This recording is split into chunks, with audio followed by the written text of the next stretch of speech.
should come in as one of the speaker representing the Kasih, but also women. You can have a different Sure. group, but then you can have another one as who is representing Kasih, but also in a female form. That would be wonderful. Sure, Gishila. Thank you for your encouragement. I will prepare my talk from today. Gishila, Tashidile. Mita is here. Yeah. I have your slides translated. Okay, no problem. I will be, I send you the more. Don't add new more. I have a new PowerPoint. No. Gishila changed. I'm joking, Gishila. I'm like, you're sending me new materials last minute. It's wonderful. Yes. As you know, that I won't able to base on whatever I write there, so there will be a lot. I know. Okay, anyway, I won't disturb. Yeah, please. Thank you. Thank you, Gishila. Thank you. And the second question I have, will there be the question and answer at the conclusion of all these initial remarks? So the moderator will identify if the question is more towards the practice of Muslim, we will direct to you, Dr. Kamal. But if it's general, we would like all four to contribute. That's why we actually want to have more time for Q&A, but understand Zoom has its limitation. So we actually have some questions already sent in. Some are real time. We will see how it goes. And we also have 5 social media channels. People are out there watching without in the Zoom. So we are we are learning. In future, we may have more interactive through Slido and things like that. Perfect. Yeah, we are already live. So everybody can hear us, but we are talking good things. So we are starting at 10 o'clock sharp. But all speakers are with us. Yeah. So we have half an hour if you like to prepare your talk, and you can certainly put on, turn off your audio. Thank you.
Hi, morning, Victor.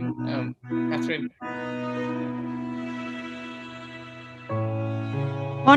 Morning, Dr. Richard. So yeah, is there something that you want to check or something like that? Basically, hi Cheng Hun, would you mind softening the music for a while? Dr. Richard, good morning. Morning. Good morning, Dr. Richard. Dr. Lim. Hi, morning. Morning. So the sequence would go like this. We would have all four speakers speaking first, but as they're speaking on their respective perspectives of end of life, it would be good to, if you could come in at the end. I'll invite you to come in to sort of give us the medical perspective or the palliative care perspective, and why it's it's so important to tie it up with spirituality. Would you be comfortable with that? Yeah, fine. Yeah, just a few words will do. And I think because there's so many medical people joining us today and a lot of allied health, it would be wonderful to get the views of the National Advisor on Palliative Care in. All right. Yeah. Okay. Maybe we should tell Richard and all the speakers that surprisingly we have 90% of medical people, mainly not only hospice doctors, nurses, and also volunteers. So we are so glad that we attracted so many of them. And also because of the CPD point, Richard, for their annual licensing, we have pharmacists, physiotherapy, psychologists. So wonderful. Right, Dr. Kamal, we certainly have to do it more frequent. Absolutely. Yeah. Okay. We found that the interest is far more than we expected, in fact. So that's very, very encouraging, and I think indicative of the fact that people are becoming more willing to explore alternative perspectives and to deepen themselves into spiritual knowledge and diversity. So we're truly happy to hear that. Yes, we are starting at 9:45. It's a few more minutes, so we will start soon. Thank you. Okay. Thank you, Richard. All right.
Okay.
I have always wanted to shave for something for the charity or with some good intention. So when I heard from my mom about this, I say, oh, okay, so it's great. Then I will join this. Today is a very eventful day. We had a head shaving for charity, for palliative care.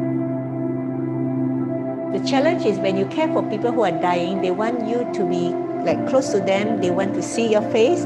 They want your touch, and touch is certainly a form of healing. So some of the things we can't quite not to do, even with the new normal.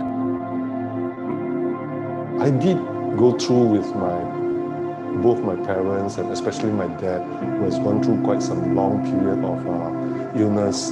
So taking care of a person who is on their last mile is quite challenging. So if you are not trained, then you wouldn't know how to do it. Maybe some of them may have only a few hours, some may have a few days, but what happens if you have a few weeks and a few months and some with a few years?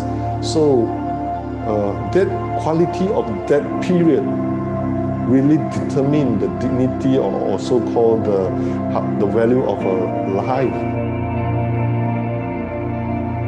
So a bit background of myself, my husband, is he's a cancer patient diagnosed in mid-2016 with colorectal cancer, stage 4. He was well and good until I was in Australia in March because my son had a daughter and he can't go because of his chemo. But a month into it, he called and he said that that's in March when, you know, COVID is like building up. And he called and said, I'm breathless, I feel breathless, and I feel a fever. And we advised that you better check yourself in the emergency of the hospital that you were, you know, having treatment. He checked in, and it's really terrible to be sick when it's MCO time because strictly no visitors. They were allowed spouse, but I'm not around. My children is in overseas. His brothers and sisters are outstation, and MCO no traveling. So basically he's all alone in the hospital. I came back and I was quarantined 14 days. The doctors called me in the hotel, and well, it was really a terrible news to hear from the doctor is he is towards his terminal, and there's nothing much they can do for him medically. He will be transferred to palliative ward, and then and his wish is to go home. And I did ask what is his prognosis, and he said that I will be very lucky if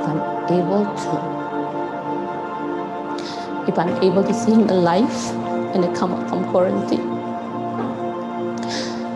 That's a terrible news that you can hear. And you know, losing someone you love is terrible, and losing someone during COVID-19 pandemic time is horrible and frightening, because the alone feeling is so real. Even though your relatives can't come and help you, my children is overseas, and I really felt I'm all alone. With a hospice, I don't think I can go through it seriously. And their dedication, their compassion, and their reassurance really, it's not only for the patient, I think it's more for the carer. It's more for the carer. And that you know you're not alone. It's not about me shaving bald, but it's about creating that awareness that this is a community service in the society that a lot of people actually don't know. A lot of people are not aware until they encounter that. That, I feel, is a message that I want to send across to the people that I know. Please think beyond what you're doing now and spread the love and spread that to generate more love and kindness around you. But one of the harm that social media has created is created a digitally perfect world. Families are perfect, vacations are perfect, the birthdays are perfect. Anything that is not perfect will be deleted or edited. I mean, to be honest, we are all very selfish. I mean, we all look for personal comfort, pleasure, and self-preservation by nature. So to reach out, to be selfless is something that we need to step up. Hospice, don't think that you're just doing a daily job. It means the world to somebody at that moment in time and the situation that he or she is in. So just do your best and give your heart and your compassion come shining through. And that's when you make the difference. And that's make you so awesome. And at the end of the day, you feel so wonderful and so great. And that keeps you going and help more and more people.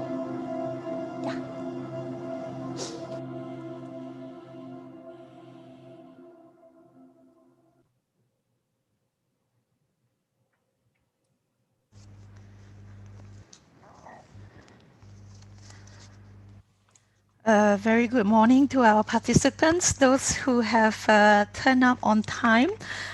We are still waiting for a lot of people to trickle in. I think most of them are still following Malaysian time. So as more and more people get admitted into the chat room, let me just go through some of our housekeeping rules to start with. My name is Catherine, General Manager of Kasih Hospice Foundation, and I will be your host and moderator for Interfaith 2020. So some housekeeping rules first while waiting. For selected participants on Zoom, please ensure you sign in with your full name. So if you somehow escape through our gatekeepers and not manage to correct that, please change your name, for example, iPhone 24 or something like that, to make sure we are able to identify you. Use your name, please. This dialogue will be conducted entirely in English, and it will be streamed across 4 social media channels. Our 5th channel will be in Mandarin. For those who prefer listening to the dialogue in Mandarin via simultaneous live translation, you can head over to Facebook and search for our partner, Taitung Foundation Inc. That is TAITUNG Foundation INC.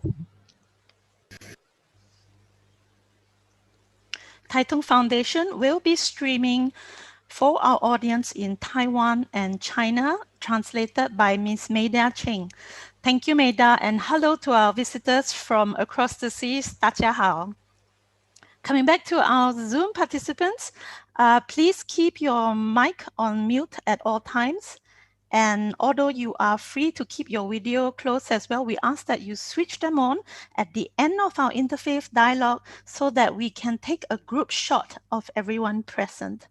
Attendees on Zoom, you have access to chat, and if you choose to use it for sharing your opinions or even some of your patient cases, please remember to keep them anonymous, any details you share, and do keep all comments and speeches respectful, relevant to the interfaith dialogue, and friendly. Our dialogue's Q&A will be right at the end after every speaker has presented 20 minutes of their own faith perspective on the end of life. We will use pre-submitted questions from the crowd, as we have a very wide range of attendees, and due to space constraint, a lot of them are not in Zoom with us today. They are in other channels. So if timing permits, then we will also open to 1 or 2 extra questions on Zoom as well. Ladies and gentlemen, honorable reverends of multiple faiths and subject matter experts, my fellow colleagues in hospice, guests, it is our pride and pleasure to welcome you to Kasih Hospice's 2nd Interfaith Dialogue 2020. All around us, we live in the conscious presence of spiritual difference. And as practitioners in healthcare, as volunteers, as hospice supporters, or one of its allied industries, it is often this consciousness of difference that gives us a heightened sensitivity, that much needed delicacy to deftly deal with multicultural, multi-religious complexities surrounding end-of-life care in both this and in many countries. Interfaith dialogues are crucial for developing cohesive and compassionate communities, and in the case of palliative care and hospice industries, assist in the normalization and deepening spiritual conversations on end of life. By making today's spiritual dialogue about end-of-life care, we obtain the chance to bring to light a profound and seldom explored area to the public eye, one that ultimately every human experiences. On behalf of Kasih Hospice Foundation, I thank you once again for joining us. Without further ado, I would like to introduce our first speaker of the day, Dr. Kamal. A very warm welcome to you. Dr. Kamal Abu-Shamsieh is Director of the Interreligious Chaplaincy and Assistant Professor of Practical Theology at the Graduate Theological Union at Fresno, California. He is founder of Ziara, a nonprofit Muslim spiritual care education group specializing in chaplaincy education. Dr. Kamal holds a PhD in theology and an MA in Islamic Studies and Muslim-Christian Relations. Dr. Kamal, thank you for joining us all the way from California and for giving up your precious evening for us.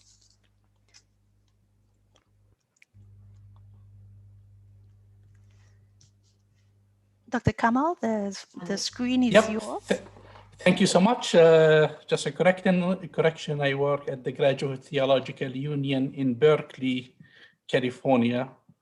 And thank you for Kasih Hospice for invitation. Thanks for everyone who made this day and this appearance in front of all of you a possibility. I have 20 minutes and I would like to just go ahead and start with the opening remarks and welcoming all the questions.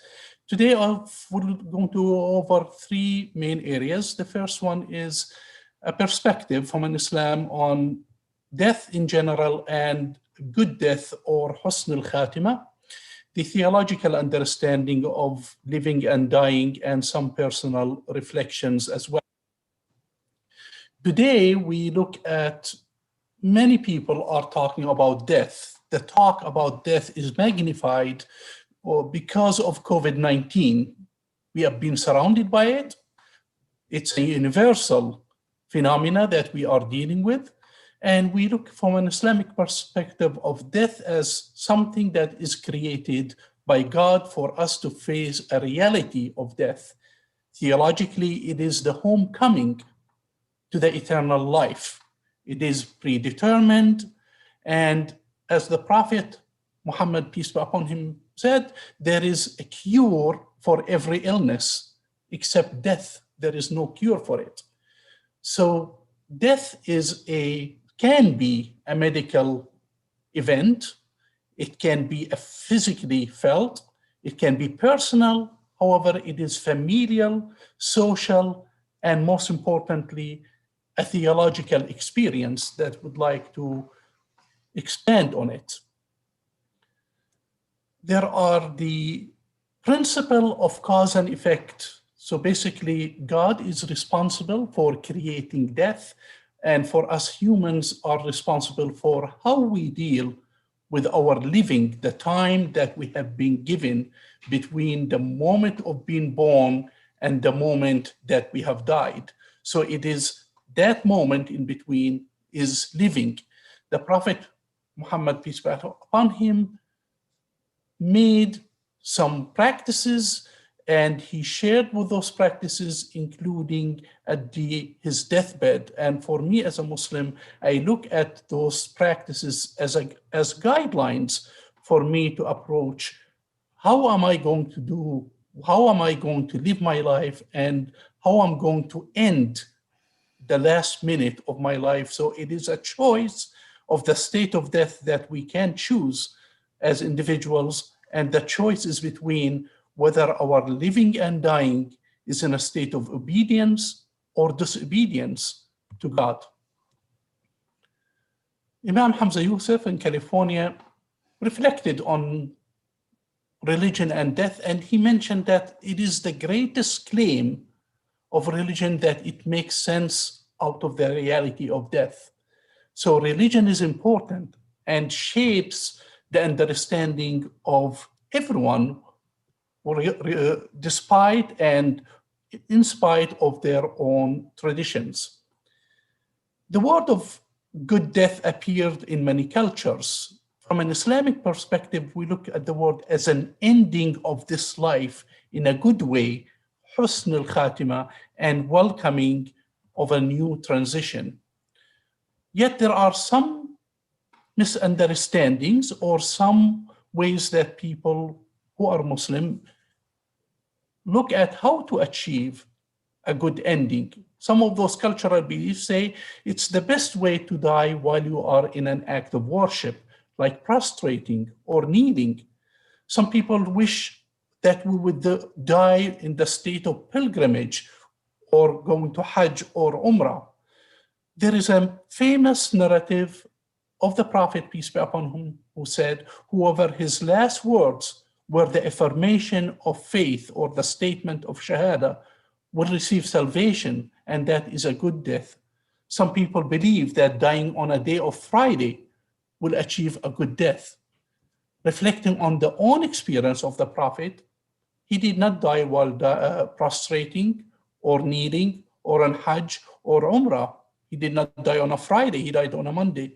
Yet he died surrounded by his family in an intimate setting of his home. And that is a good death as well.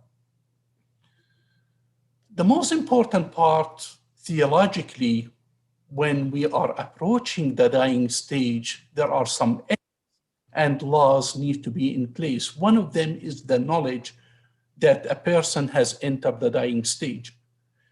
Yet some cultures frown upon telling the person who is dying of their diagnosis. From an Islamic point, there are some responsibilities, among them seeking forgiveness, mending affairs, repentance, and turning oneself towards his creator and pleading and praying and supplicating for God to accept them. So this approach to death is a willingly embracing death and willingly moving from one stage into another. In other words, to achieve husn al-khatima, or a good ending from an Islamic perspective, is for any person to live one's life away from sin, to repent and to seek forgiveness and indulge in worship, charity, and to die in a state of believing in God without any partners. Anyone who lives that life achieves a good death. Some personal experiences as I worked as end of chaplain in many settings. One thing to reflect that in today's environment, we moved away from the comfort of someone's home. Today with COVID, people are dying alone, away from their families. Dying used to be a familial, social event. Today it's becoming a medical event in a sterile environment surrounded by technology and machines. Sometimes I witness in many experiences, families are looking at the machines to announce the death of the person, ignoring what it means to be surrounding someone as a send-off to the afterlife. We seek aid in prayers, in religious texts, and we provide spiritual care for those who are around us, to the families. And some of this care look at two ways. Number one, death can be fast or can be gradual. A fast death is someone entering into a hospital for a procedure. The procedure does not go well. The person ends dying very shortly, or a car accident. There is the other aspect of death is the gradual, and we see that with individuals who are dying of natural death of old age or dying of a terminal illness, where you see the person dying while being living. In that gradual death, there is the opportunity to reflect with the person who is dying and their family members, and to offer spiritual care during that period of time. That can be whether it's hospice or palliative care. So this is the scene where most of our family members, our patients, we find them in a state of themselves alone, and they are in need of support. However, this support sometimes families don't know what to do, what to say, and more importantly, what not to say. As a chaplain, we are trained to offer spiritual assessment, and simply we ask the questions of what is important to that person. If faith is important to them, what aspect of the faith would they like support? A Muslim might ask for prayer, a supplication, help in doing a prayer, help in navigating choices. So there is more than one aspect or one way for approaching end of life. We would like to make it personal and include the patient, the person who is dying in the choices, as it is their own life, and also include the family as well. Those are some of the aspects of spiritual care support that we offer. We are patients' advocates, and we are there to support the patient make choices that are in line with their faith and with culture. Yet we have some challenges from a Muslim perspective. Number one is Muslims are diverse. Some people understand Islam in different ways, are influenced by the culture. So the context where they are sometimes influence the understanding. Our religious leaders are not trained to care for people in a clinical setting. That's why we need to make more efforts to train people to be spiritual care providers. Also, there is the methodology of providing end-of-life care and the choices. In general, what I found out in my career in hospital, that most Muslims, most family members who are vulnerable, dealing with the departure of their loved one, are unable to make choices. They look for somebody else. They look for the physicians to make choices for them. They look sometimes for within other family members. One of the things that they are afraid of, they're afraid of making decisions that are contrary to Islamic law and Islamic ethics. So there is a need to educate the treatment team about the important aspect of Islam, about Islamic law. There are some literal interpretations that can have different or allow for different views. We are dealing with Islamic law and ethics, so there is the two walk hand in hand as we are caring for our families and our patients. I put my email here because I understand that many may not be able to ask the question, so I welcome your questions even after the session.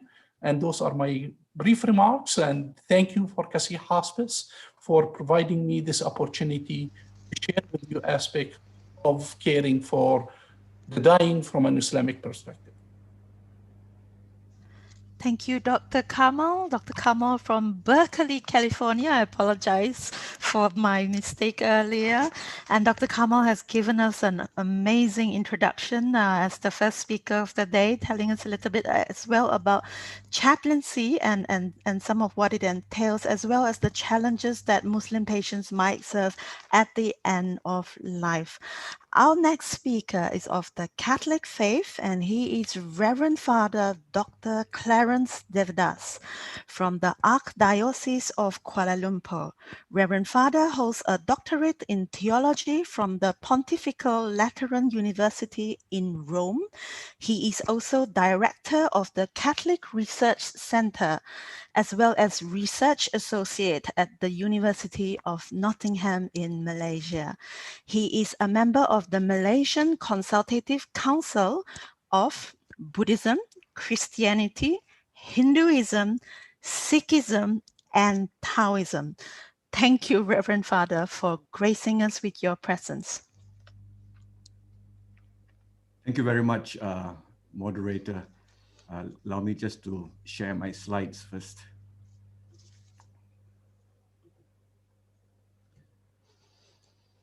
So, honorable moderator, respected panelists, dear friends, very good morning to each and every one of you. Thank you for this opportunity to share a little bit about our Catholic perspectives with regard to end-of-life care. It's a very important topic, but given the brief time that I have, I'm only able to kind of give an overview, probably a framework, and hopefully to be able to engage in a conversation at this end of all the presentations that are made. Let me just begin by kind of giving you a framework of what I intend to present this morning. Just 3 key points. Basically, firstly, I would like to touch a little bit about foundational principles about human life. And I think, it's better to start with human life rather than death, because it's a bit more positive about life, even though life is very challenged at this time of a pandemic. But to understand a little bit about what Catholic position is about human life. Then to move on a little bit about the principles of end-of-life care. And finally, just to touch very briefly on some difficult questions. So the way I've broken it up is to be able to look at some theological basis, then to have a little bit of applied ethics in terms of Catholic understanding. And finally, in a practical sense, because at the end of the day, everybody wants to know, what can I do? What can't I do? And I think maybe this question helps to understand a little bit about what Catholic position is. Let me begin by showing you the slide. And I think, I have to start by saying that, life begins with God. And I think that is an important position that one wants to take or wants to present this morning. Simply means that, life is not a human commodity. It is not something that we can objectify, something that we can put a price on. So it is something that comes from God in the way Christians look at it. I've just taken a passage from book of Genesis, the very first book in the Bible. I'd like to anchor this conversation on this passage, simply saying that God formed man and woman. And I think that's a very important thing to remember, that it is something that is beyond or escapes us at times. So as much as life comes from God, so there is also the human finiteness that is in each one of us that determines our end. I often say this, when we are born, there's only one surety. Everything else is not sure, and the surety is death. And we have to accept that reality, that the day you are born, we know that there is a death that comes at the end of it all. Let me just begin by placing some foundational theological principles. And basically, I just want to touch on 3 principles this morning. As I said, because of the shortness of time, I just touched 3 key foundational principles which somehow give us the framework of Catholic theological understanding about human life. The first principle is this: life is sacred. Okay, and now I'm just going to try and simplify this for the audience. I'm not going to give you long theological texts or great quotations from great theologians, but very simple, the way that we can relate to. From a Christian perspective, from a Catholic perspective, life is sacred. That's why I started off with the first slide saying that life comes from God. In other words, the sanctity of human life is a gift that is bestowed by God. And life is not measured only in terms of the quality of life. Very often we think about, when we have to make medical decisions, people talk about the quality of life. But there is something that is missing, I believe, from a spiritual perspective, the aspect of the sanctity of human life.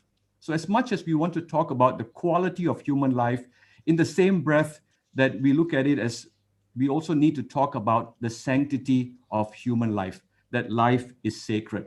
That's the first principle. The second principle is this, about the beginning of human life. And for us Catholics, our belief is this: human life begins from the moment of conception. And because it begins there, it ends with God. What is the theological principle here? Is that God is the source and God is the finality. So there is the beginning and there is the end. And we often say it's the Alpha and the Omega. So life begins with God and ends with God. Third principle is that human dignity. Human life in itself has an intrinsic value and dignity. Because life comes from God, it has a certain value and it cannot be replaced, nor can it be taken away. No matter what human conditions we find ourselves in, this dignity that we talk about is something that is bestowed by God and cannot be replaced and taken away. So I'm just laying down the three basic principles that we look at. Life is sacred, the beginning and the end is with God, and life has got a dignity, no matter in what condition, in what state a person may be. Having said that, just a little bit of a biblical foundations, which I just would like to highlight to the audience this morning. Firstly, the church's teaching regarding the end of life care is not new. Of course, maybe the terminology does not appear in the Bible, but it starts off from the principle that life is sacred, it's a sacred gift from God. So it is by way of association that we're looking at how much life is sacred at the beginning, life is also sacred at the end. And I've just used two biblical quotations to highlight that point. As I mentioned to you, the very first book of the Bible, the book of Genesis, talks about how God formed man out of dust and he gave life. Though it's symbolic, but it is a reality, a theological reality that life comes from God. And in the New Testament, we also have St. Paul writing in his letter to Timothy. He speaks about God who gives life to all things. So it is the source. So the biblical foundation is very clear. Now, with the advancement of technology, we begin to realize that technology gives us a wonderful opportunity with cures, with prolonging life, to alleviate suffering. We realize that technology and the way the church looks at it is, yes, this is part of God's gracious gift to humanity, the ability to do all these things. But at the same time, with technology also creates a lot of difficult decisions for patients and for their families. Maybe decisions that, a generation ago that did not need to take, now they are having to address some of these difficult decisions. So for us, we believe, as I said, for Catholics, we believe that human life is a gift from God, a sacred gift. All persons, regardless of their medical condition, they possess a dignity. Doesn't matter whatever state of life you are in, whether you are healthy, whether you are, ill, whether there is simple illness or you are terminally ill, every person has a dignity. And because that person has a dignity that has been given by God, the attitude is one of respect, one to protect, and one to care. So this would be the three general directions that we are looking at in terms of the ethics of end-of-life care. So this is the problem that we are facing, because of technology, expectations are much higher. Okay, I don't come from a medical background. My doctorate is in theology, but we all realize that having to make difficult decisions simply because the expectations are much higher, We expect people to live longer. I often say that, most people today have two breakfasts. You have your regular breakfast, and then the second breakfast comes in forms of tablets and supplements. So you have two breakfasts because, we have higher expectations to live longer. And because of these expectations, sometimes, there are treatments that people pursue. Some are reasonable, some are unreasonable, because there's always this hope for some kind of benefit. Just as much as we pop the number of tablets, I also do not know, how much benefit these tablets give, but, because somebody says it, every year, the number of tablets you take seem to be increasing for your second breakfast. So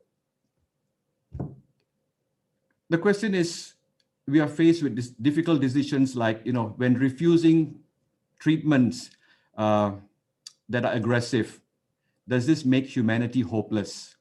Do patients feel abandoned?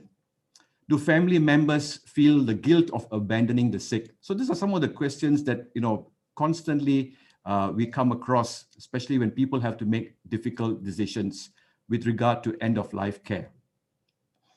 I want to move to just, 5 principles for the end-of-life care, especially those who are dealing with this every day. And when you have to deal with maybe Christian or Catholic patients, just to keep in mind some of these 5 principles, which I would like to present to you. Firstly, this is, very common to all those in the medical profession. And I think this is something that, most religions would advocate. The Hippocratic Oath is that, primum non nocere, simply, first do no harm. So all persons, regardless of their medical condition, possess an inherent dignity, and they are worthy of respect, protection, and care.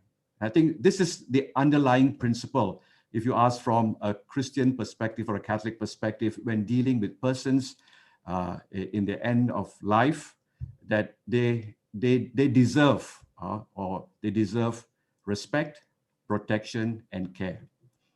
The second principle is this: support structures. The patient and family members require support structures to help them make informed decisions. I think this includes spiritual support, especially in a time of need.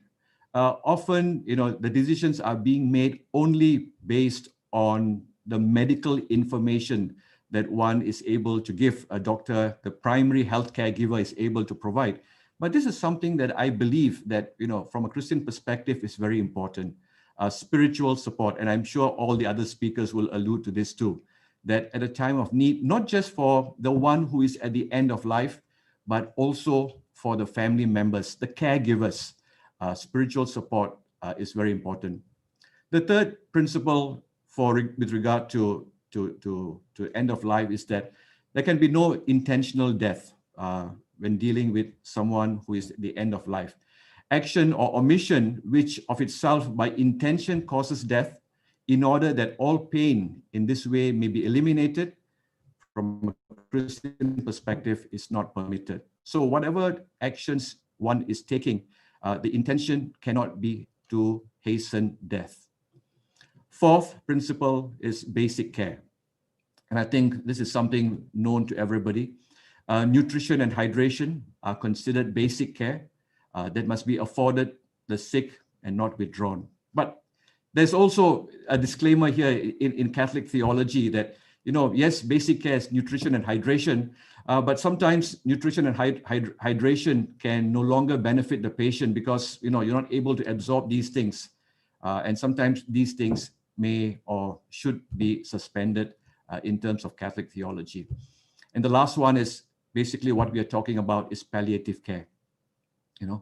Continuity of care is part of the social responsibility to appreciate the needs of the sick of person.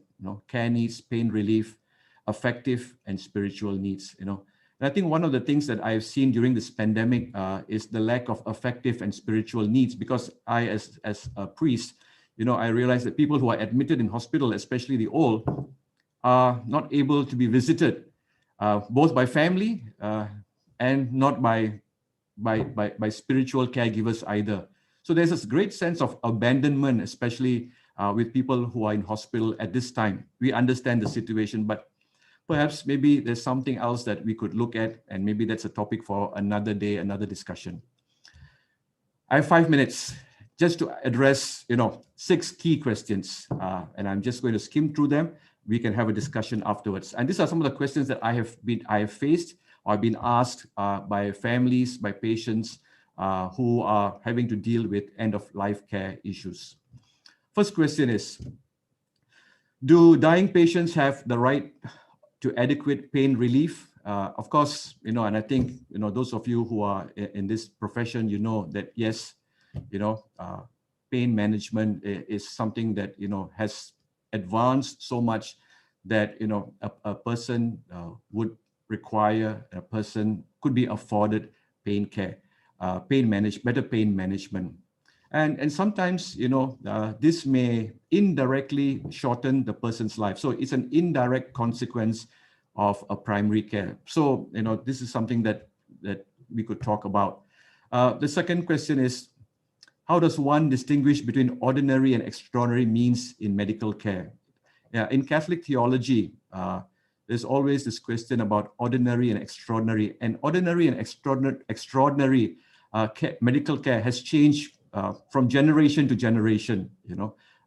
What is ordinary today, maybe 100 years ago was extraordinary. So it's like a shifting goalpost at times. But what it simply means is that ordinary care would be, what benefits the patient, and does not prove excessively burdensome. And that's the general principle that we apply. Third difficult question is, by withholding treatment, would it amount to abandoning the sick person? Now, this is something that people often ask. I'm confronted with this question, if I say, I don't want for my dad or my mom or somebody that I love, to suffer anymore.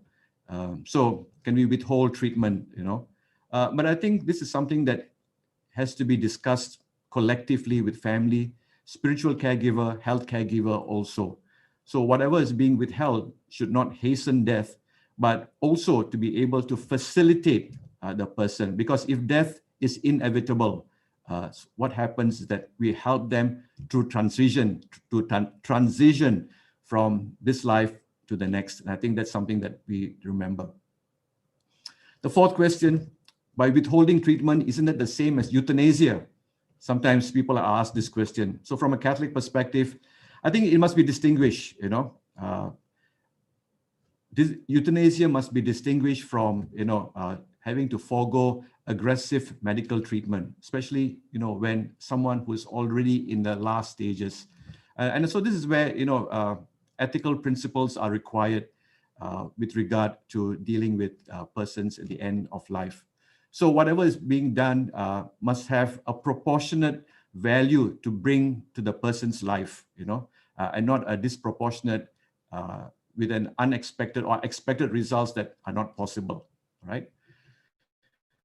The fifth question, can a person refuse treatment at the end of life?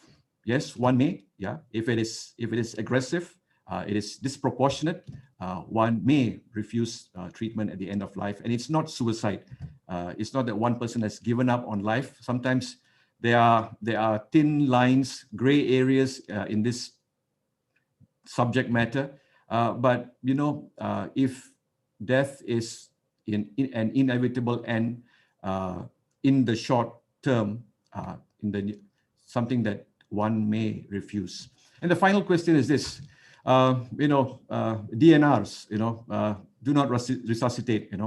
So in the Catholic theology, it's morally permissible if one can judge that CPR is going to be excessively burdensome with no probable benefit to the patient. One may be counseled to say that one can sign, or the family can sign, a DNR. In 1 minute, I just want to conclude this. For the Catholic Church, I think what's important is that we promote human life. When we talk about death, we're talking about a positive approach also to human life. I think that's very important. And to realize that, human life is a transition. I mean, from life to death is a transition. that for us in a Catholic understanding is this, that death is only an end to the physical presence here on earth, but there is another life that awaits a person. So it's a transition from one state to another. Secondly, neither the healthcare professional nor the patient acts independently of the other. And I think this is where, everyone needs to be in conversation, including family, spiritual guide, healthcare professionals. And sometimes when dealing with the healing processes, death is also considered from a Christian perspective, part of a healing process. So I think that's something that we want to. Finally, ethical decision-making in the care of the dying patients is a dynamic process which requires reflection, discussion, and evaluation involving everyone. And I think this is something that is very much lacking in the Malaysian setup in terms of conversing with different people. I'm not pointing my finger at anyone, but very often it's the healthcare provider giving directions, but we also need a dynamic conversation with other people. Sometimes I've come across people, the patient has died, but family grieving, there is very little help that is offered to them to deal with that. And as I began with a Bible quotation, let me end with a Bible quotation, and it's this. It's taken from St. Paul's letter to the Philippians. Our citizenship is in heaven. So that's the finality that we're all moving towards, and we can't run away from that reality. That God will change our body in this mortal state to conform to a glorified body. And that is what we accompany people from this life to an eternal life. And that eternal life is in God. Thank you very much. Thank you very much, Reverend Father Clarence. That is an amazing and power-packed presentation in only 20 minutes. We are truly awed and impressed, and I don't know about everyone else, but I myself am already bursting with questions after only 2 speaker presentations. Really liked, Father Clarence, how you brought up that human life is not something we can objectify. It is bestowed from above and therefore immeasurable. And this, I believe, palliative care really holds very closely to via our stricture of whole person care, which includes the spiritual element as well. Thank you very much, Father Clarence. Moving on, just a little bit of housekeeping before we move to our third speaker. Please use your full name if you are attempting to come into Zoom. That is the only way we will be able to admit you into the room. And of course, we have 5 other channels, including one in Mandarin, streaming free, where you don't have to register or log in. You can find that on our Facebook and Periscope, Twitter. Please look for us there if you find you have issues logging in. Our third speaker coming up is Mr. Thurai Chantheran of the Hindu faith. Mr. Thurai is head of Interfaith at the Malaysian Organization for Hindu Knowledge on Science, Heritage, and the Arts, also known as Moksha. He is a member of the Interfaith Spiritual Fellowship, or INSAF in Malaysia, as well as chair of the International Day of Peace movement in Kuala Lumpur. Mr. Thurai holds an MBA and is active as a panel speaker in many interfaith dialogues in Malaysia. Mr. Thurai, it's such a pleasure to have you here with us today. Thank you for joining us, and the floor is yours. Thank you.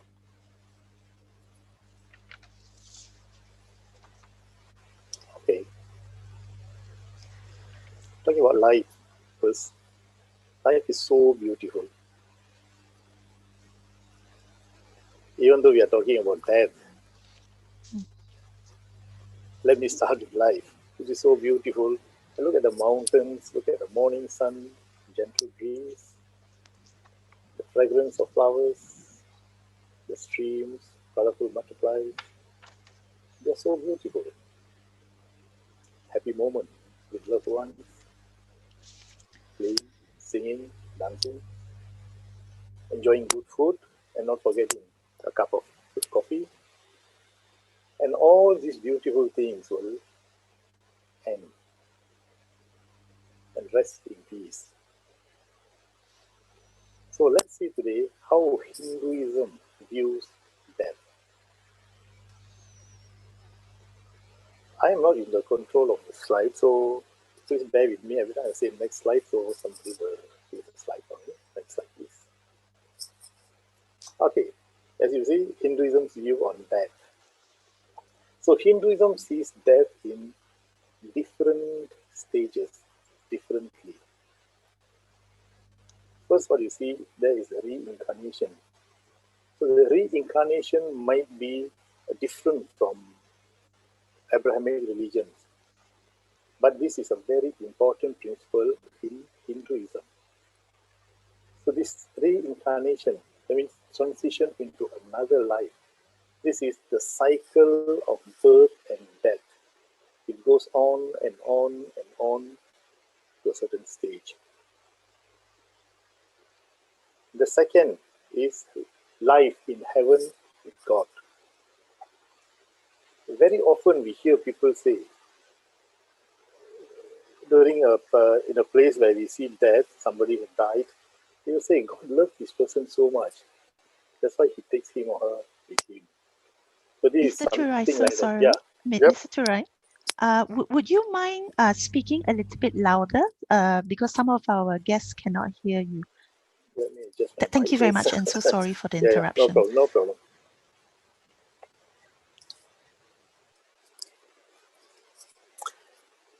Okay, talking about the view of death in Hinduism, first is reincarnation, and the second, life in heaven with God. And the third one is absorption into Brahman, which is the ultimate reality, or merge with the omnipresent.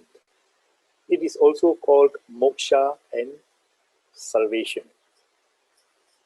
Okay, the next slide. So what you see here is, it is very stressful and kind of mixed feeling to see someone you know or love going to die. Just imagine how stressful it will be for that person when he or she knows he or she going to die. And talking about end of life care, the major component is to focus on allowing him. When I say him, let me put it one word. Him, it goes to him and he, she, okay, her. And it's to focus allowing him to die with dignity or accepting the death willingly.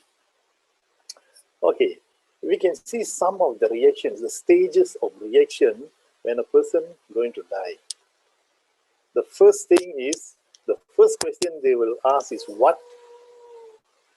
Initially hearing the news, this is a state of complete numbness of feeling, shocking. And it goes with denial. No, it shouldn't happen. The result is wrong, this and that. And they try to avoid something which you cannot avoid. This is a state of disbelief. And it follows with anger. Why me?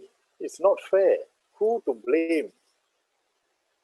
Another person, the doctor, the husband or wife, it happens. And this is a frustration stage. And it goes to the next stage, which is bargaining.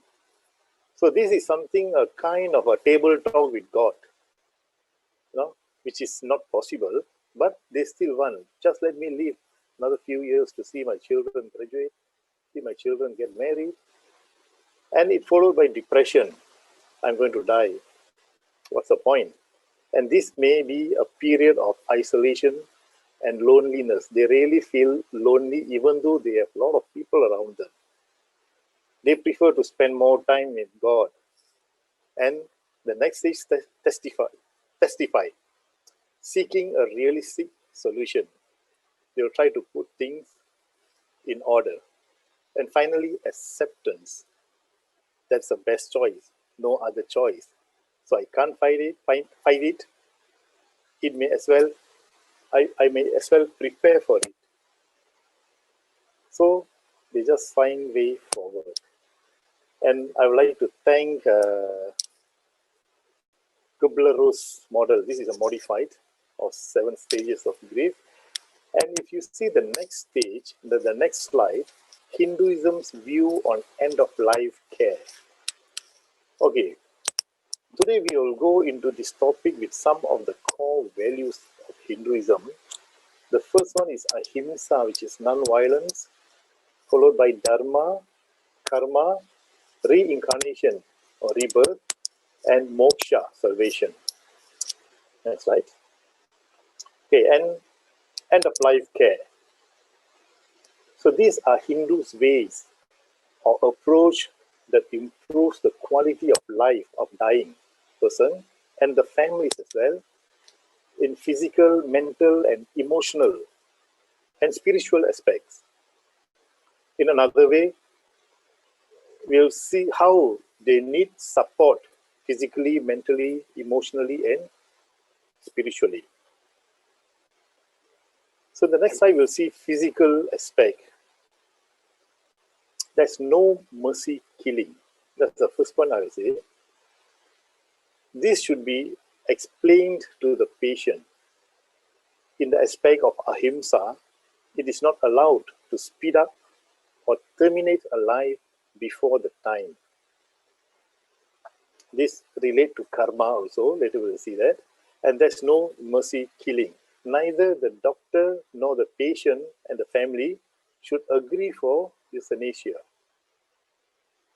As a caring person, a good Hindu would say that a doctor should not accept a patient's request. At the same time, the patient and family should not accept the advice of a doctor for euthanasia, which is banned in many countries.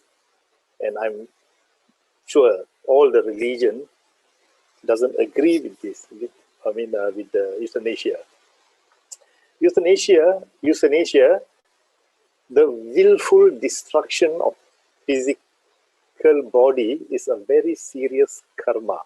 This applies in all the cases, including someone's experience long-term or intolerable pain. This is very much related to the rebirth.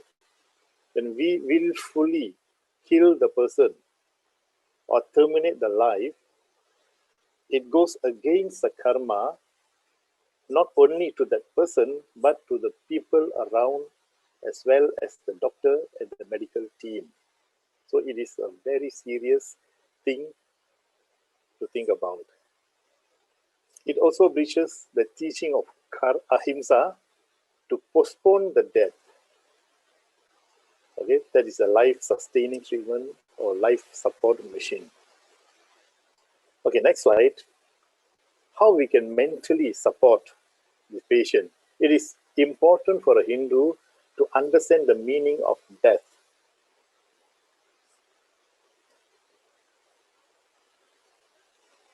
Regard dying as a normal process. The dying person must understand that life and death are not opposed to each another. It is complementing each other in the cycle of rebirth or reincarnation. When there's no death, there's no another birth. So as a Hindu, we believe in the rebirth process. So it is acceptable. Death is acceptable. Even in such a difficult life experience, it must be allowed and accepted willingly. And emotionally, this is to make the patient feel good. Help them to fulfill their uncompleted desires and tasks. I mean, they might have so many tasks, so many desires, but at that particular time, what we can do, they might have the feeling of want to meet somebody after so long. So we have to guide them or ask them to ask for forgiveness and forgive those people. I mean, in life, we meet many people many good people, many bad people. People do good to us, people do bad to us, and this will be a time for them to forgive everything and ask for forgiveness. As mentioned in one of the scripture, Tamil scripture, Tirukural by Saint Tiruvalluvar. So the meaning is, if others harm you, do good unto them so that they will realize their mistakes. It sounds as Inna Seidare Orutal Avarnana Nannayam Seidu Vidal. I don't want to go further, you won't understand. Okay, and be caring and loving as support and help patient live as actively as possible until death. So we have to be really caring, use good words, at the same time ask them to use good words to everyone.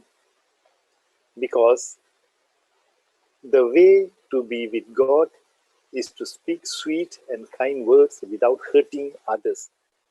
This is said in another scripture called Tiru Mandiram. Bear in mind, in Hinduism, there are thousands of scriptures. There are 4 main scriptures and thousands of sub-scriptures. So I'm quoting from many other scriptures also. And spiritual support.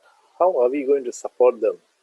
As a Hindu, a person should feel and realize that God accepts us in every situation. So they must believe that they have completed their life in fulfillment of the Dharma, which is one of the most important principles of Hinduism.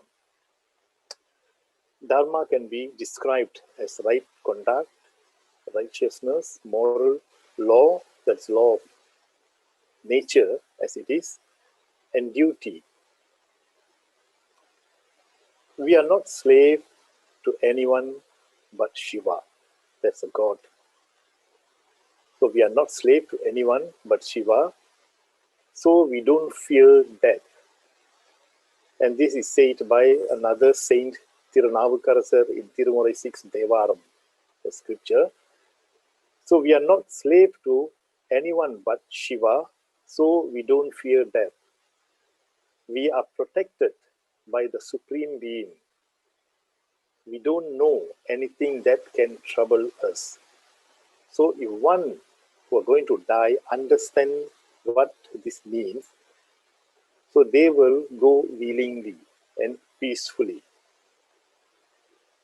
And there's another important scripture called Siva Puranam, and it has mentioned, this is more on the cycle of rebirth or reincarnation.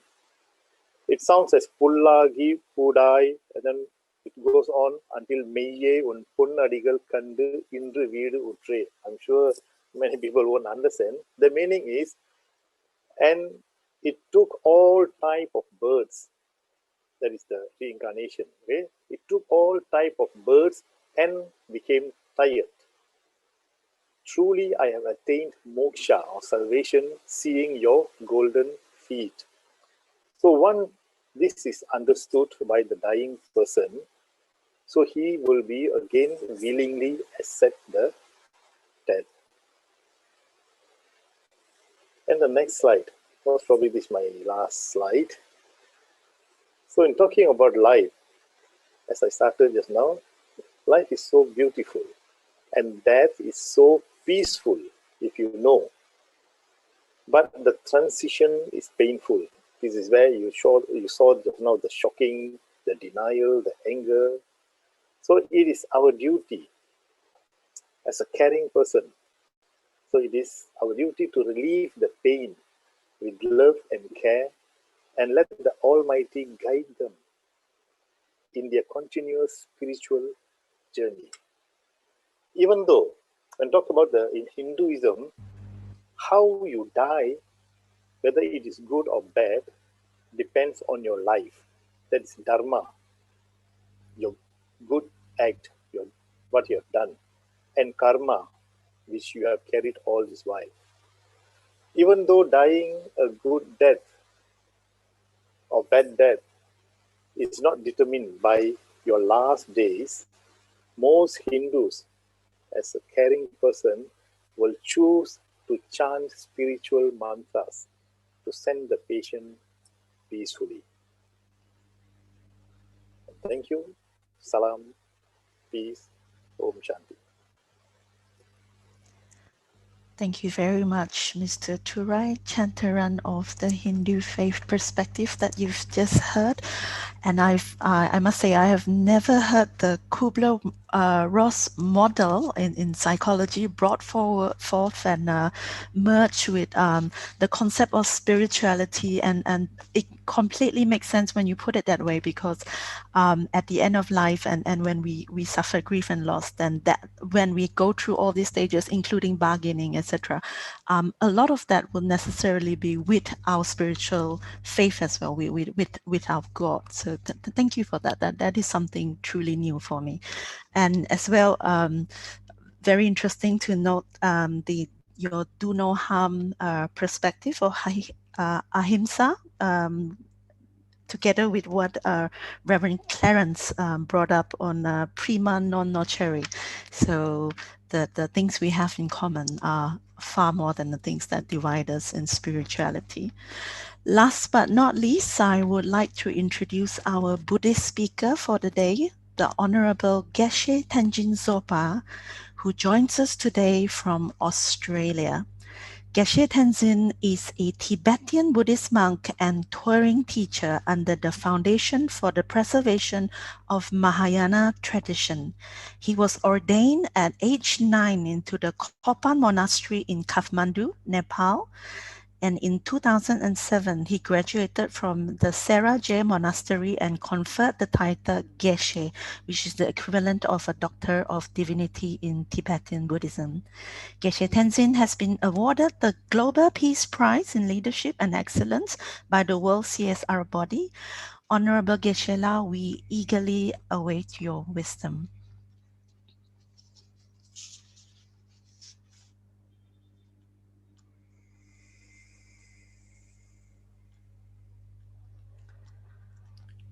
Thank you.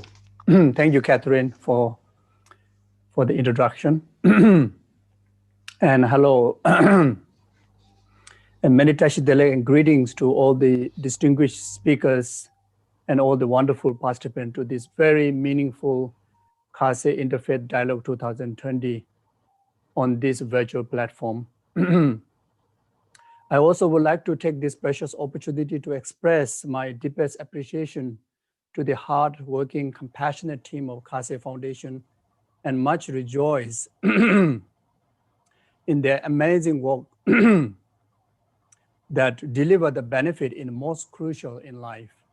I also would like to especially thank the team led by Dr. Pik Ping and Catherine and Dr. Chu and the rest of the others who work very hard behind the scene to put this meaningful event together, especially event like Interfaith event, which I especially appreciate very much, because whether it's in a big scale or small scale, it really brings immense of benefit to the benefit of so many others and so many of us in the world.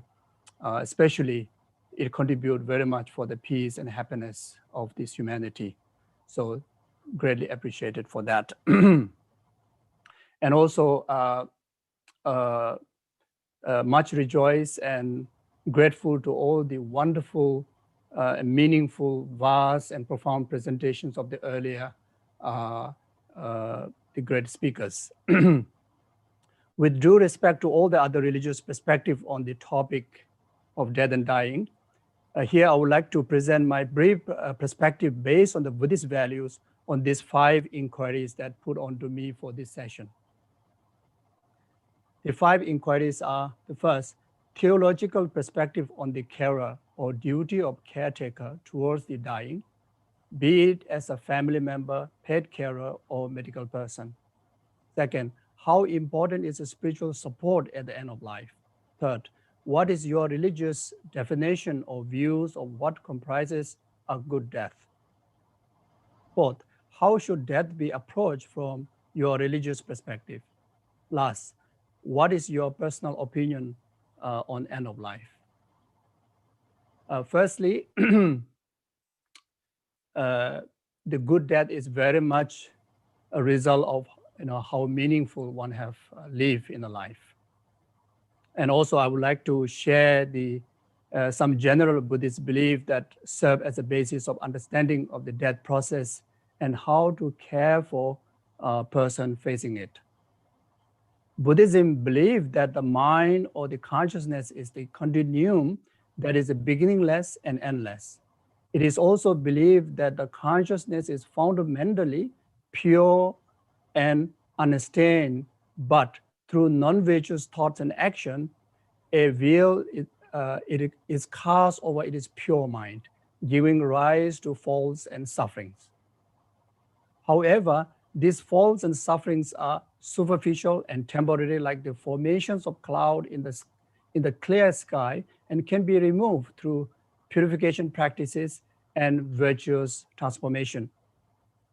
In this way, even though the cycle of life and death has been occurring since beginningless time, it is possible to end rebirth into this cycle of suffering, the cycle of contaminated aggregates we call samsara.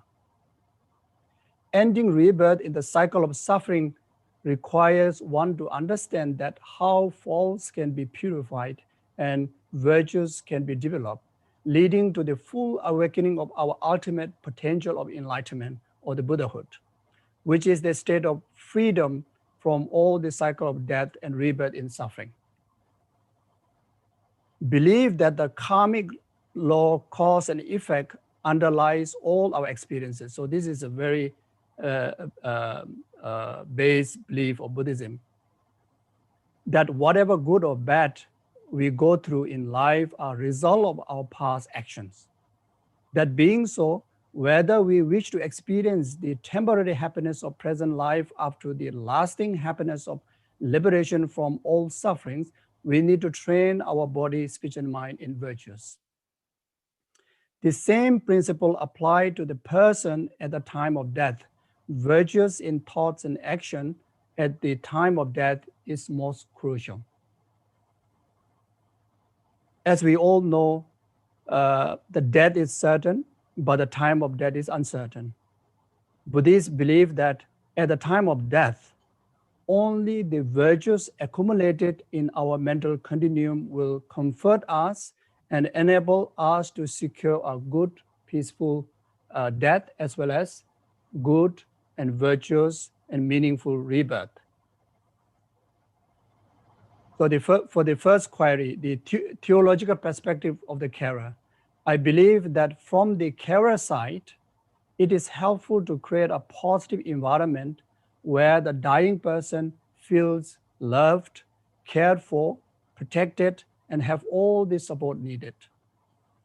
The main point is to help the patients to gain a settled and peaceful state of mind, and done in the way that is harmonious with patients' spiritual belief and also the cultural norm. There are many tools in Buddhism that helps a person at the death time, but since it's just a 20-minute, and I shall mention just one that is that can be adjust to secular practice, can also adjust to any capability of person's ability to apply any form of help. Which this particular the tool that I'm going to share, I feel it is simple, effective, and easy method to use. It is called the 5 powers. So which are the first one is the power of positive sit. Second one is power of aspirational prayer. Third one is the power of eradication.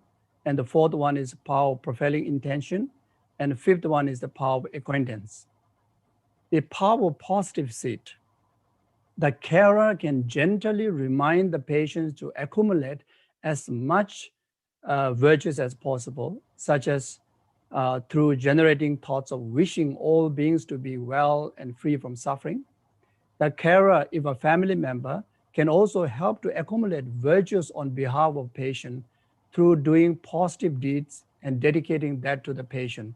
An example, making offerings to the divines and making charity to the needy ones.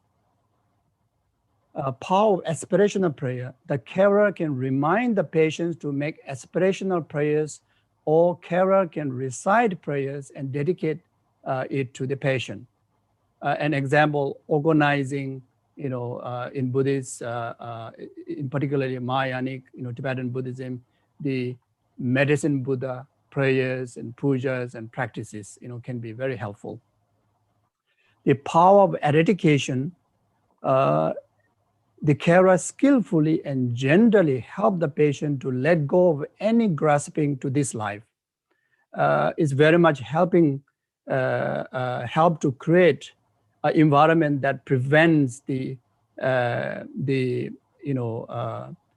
environment of strong attachment and strong aversions, or help to prevent the environment of attachment and anger, like that, and help the patients to engage in purification practices that helps to remove negativities or do so on behalf of patient.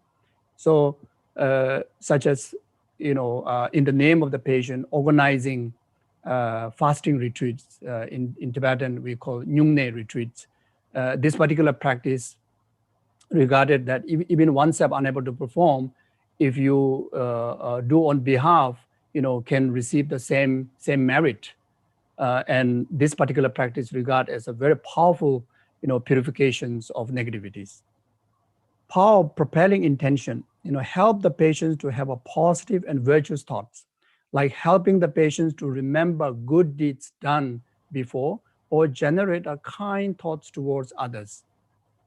So the carer can help based on their, spiritual, capability in overall in Buddhist tradition, help to recite, refuge prayers. And if the patient is from a Mahayanic Buddhist practitioner, then, recite bodhicitta aspirational prayers, that able to be very helpful. Power of acquaintance, help the patient to focus on any virtues that is most familiar to the patient. This is very important as a death approaches. So very much navigating, in Buddhist practice, you can, lead a guided meditation to the patient based on whatever spiritual capability that patient can able to do so. And while at that stage, approaching to the death, the physically and the mental capability of mindfulness and the memory of the past, understanding of the whatever practice is very weak. So, leading guided or navigating through guided meditation on the practice that they usually is most familiar, so that would be most helpful. So these 5 powers can actually be practiced by anyone in any point in the life. This can be also translated into secular. This also can, apply by any different Buddhist traditions. And if someone as a Mahayanic Buddhist tradition follower, then whenever I talk about virtue, actually it's talking about altruistic virtue, the virtue that infused by bodhicitta. So that the essence is to avoid the environment that will trigger the affliction at the time of death, particularly attachment, anger, as this will disturb the mind and affect the passage of the consciousness at the time of death. And this will greatly affect the rebirth. Then the second query, how important is spiritual support at the end of life? In Buddhist belief that appropriate spiritual support is very important at the end of life. One's entire material, the reason is one's entire material existence, including the most cherished one's own body, have to be left behind at the death, and only thing that continues is a consciousness. Appropriate spiritual support can help the patient's mind to be peaceful and the death process, one that is free from fear and worry. Further, as we believe that the fundamental nature of our consciousness is pure, correct spiritual support acts as a condition to help the patient actualize the virtuous mind and contribute towards the patient's eventual enlightenment. Third query, what is your religious definition or view of what comprises a good death? A good death in Buddhism can be categorized under three headings: able to die without fear and with a sense of acceptance and peace. Second, able to die with no regrets. Third, able to die with a virtuous mind and with confidence in the practice like the 5 powers to secure one's continuous spiritual journey in future lives until full enlightenment. Fourth query, how should death be approached from your religious perspective? Death is a natural process. After all, anything that is born in this cycle of existence has to end. Death from the cycle of contaminated existence is not the end of the journey for the consciousness. Consciousness is the continuum and dependent on one's past actions. Death can even be the beginning of immortal life of higher realms, all the way up to enlightenment. Death is just like shedding a set of old clothes and putting on a new one, but the continuum of the mind never ends. Life to death, death to life is just like a transition from being awake to sleeping and sleeping to being awake. So therefore, nothing to fear about death. If one has lived life without harming other beings and live a life ethically and fulfilling one's responsibility, there's nothing to regret at the time of death. If one has lived a life meaningfully and virtuous to the best of one's ability, one is then able to face a death with confidence and continue to do better in future lifetimes. Fifth query, what is your personal opinion on end of life? I believe that 2 elements are very important at the end of life. From the carer side, it is important to create a positive environment for the dying person. And the second is from the dying person's side, accepting the reality of end of life and letting go of any clinging to issue of this life and try one's best, stay focused on any virtues most familiar to him or her. So this is to bring about the peaceful state of mind to conclude the journey of this life and to begin the potentially greater and more meaningful journey in next lifetime. So I would like to conclude with a short dedication that whatever virtues, positive impact, the merit that we gather together here be the cause for peace and happiness of the entire existence. Thank you very much. Thank you, Geshe Tenzin Zopa, on your perspective and teachings on ending of all cycles of suffering and the importance of spirituality. I myself am very impressed with your ability to adapt spiritual tools to our circular needs. Thank you very much, Geshe Tenzin Zopa. Ladies and gentlemen, we have heard now 4 amazing perspectives on the intersections of end-of-life care and spirituality. To bring it all together from a perspective of hospice practice, I would now like to invite Dr. Richard Lim Boon Leong to say a few words about the wheels of palliative medicine and the place of spirituality in it. Dr. Richard is Head of Palliative Care at Hospital Selayang, as well as the National Advisor for Palliative Medicine at Ministry of Health, Malaysia. Dr. Richard, thank you for joining us. Thank you very much, Catherine, and very good morning, everyone. So I've been asked to just give a perspective and a little bit of summing up from the perspective of a palliative care physician. So my job actually and what I do I guess, every day is actually to see people who have all these needs and how we actually kind of put together what actually happens towards the end. Having heard from all of the excellent speakers and the perspectives from different religions and how spirituality actually plays a role in our actual clinical practice every day. So I'd just like to start off by saying that I think this has been absolutely brilliant. Thank you very much for organizing it. I think it's so wonderful to actually have this interfaith dialogue, which is definitely something which is very important. I think that there is definitely an increasing awareness about the great need for good end-of-life care in our society today.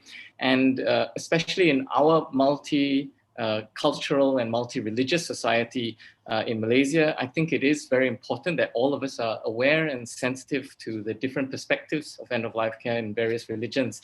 So this is important so that the care that we provide becomes more culturally competent. And I think that as from a perspective of a palliative care physician, this is actually something that we strive for. So having heard from all the 4 different speakers, thank you so much for the excellent talks. And I can see that actually there are many similarities that we can actually take away from. So I've been taking some notes, and I can see among some of the similarities in the perspectives, I think the first would be that all religions universally respect life, and they see life as holy and God-given. And I think that something else that universally has come out, and I recognize it a couple of times also, mentioning of how we should do no harm, that comes across very clearly as well. I think that the other thing that we've heard is how universally also all religions accept the fact that death is a natural process. And I think that even if we are not religious, we have to actually accept this, that it is a natural process, and respect towards human life and upholding dignity and every human life, I think is a key focus that we need to actually remember. It's also nice to know that I think universally also, all religions, they do reject the idea of euthanasia, and that this act is considered something which is harmful and ethically not so acceptable, right? So this is something that we also definitely agree to. And in Malaysia, where this is definitely not something which is legal, and we reject, the medical fraternity also in Malaysia rejects this act. So from a more secular and medical perspective, I think that it is also very reassuring to know that a lot of the religious perspectives do concur with a lot of what we practice, more or less, especially in our daily clinical bioethical setting. So I think it was really good to hear about how it was highlighted that medical technology is not the panacea to every ailment, and that there is no cure for human mortality. So in respecting life and death, we need to recognize how sometimes the overzealous use of medical technology can indeed be a tragedy, actually. And providing extraordinary care is not really an obligation of a healthcare provider in the face of someone who is inevitably dying. And withholding such interventions that are burdensome. So I did appreciate what was mentioned of how something that is burdensome is actually not an obligation to provide. I mean, the intervention is not an obligation that we need to provide, and it is not actually akin to euthanasia. So this is withholding certain burdensome treatments is very clearly just a practice of good medical ethics, and it is actually not something which is deemed akin with euthanasia. And it's very clear that what euthanasia is, I think, is the intention. So it was mentioned that the intent to hasten death, then that is something that is not acceptable, but to reduce someone's pain and suffering certainly is. Lastly, I think I just want to highlight that it was mentioned many times also how spirituality is so important. And I think Dr. Kamal and Father Clarence had also mentioned, and I think this was also mentioned by Mr. Thurai. So it is, again, a very universal kind of perspective, how important spiritual care is to the individuals at the end of life. And that when we talk about spirituality, while there may be a strong kind of religious association, but spirituality of an individual encompasses more than just rituals and certain significant prayers or these other very particular practices that people may actually have. But I think that it was mentioned, and I think this is something that the medical profession needs to learn more about how we need to communicate better, to be asking people, families, patients and families, questions like what gives them meaning in life, and also what is the most important things to them at this point in their life. And I think that is so important, especially when people are reaching this end of their life and that last phase of their life, where we need to reduce that focus on medicalization. But part of the good care of a person actually also, and the end of life care, requires that communication and that exploration into what is most important. And I think that is the spirituality. The French philosopher Michel de Montaigne, he said that death is part of us, and certainly our continual task in life is to actually work towards our death. And I think that in trying to do that, that is where the spiritual dimension is actually of paramount importance. And so where we think that what do we do in our medical profession? We help people to get better. We help to maybe improve their survival. But at the same time, the fundamental objective, I think, is to allow people to build upon that life that they have in a spiritual sense. And I think that is what is most important and gives them meaning. So that's all I'll comment for now. Thank you very much for inviting me to share. Thank you. Thank you very much, Dr. Richard Lim. That was his perspective from representing the palliative care industry and the medical perspective for end of life and some of our values. Now we are moving into our Q&A session. I thank all four of our speakers, as well as Dr. Richard, for helping us all to see things that we have never seen before, or realize things as we have not previously realized them before. So we are going to ask some of the questions that have been pre-written in by various parties, and there are about 4 of them. And once we are finished, we will open up to the floor in Zoom as well. So if you have any questions, you can put them in chat, and we will try to attend to them if timing allows. I believe we have a bit of time to go through into some of our deep discussions for the day. So my first question, and this will be to every speaker, concerns skillful practice within the hospice industry.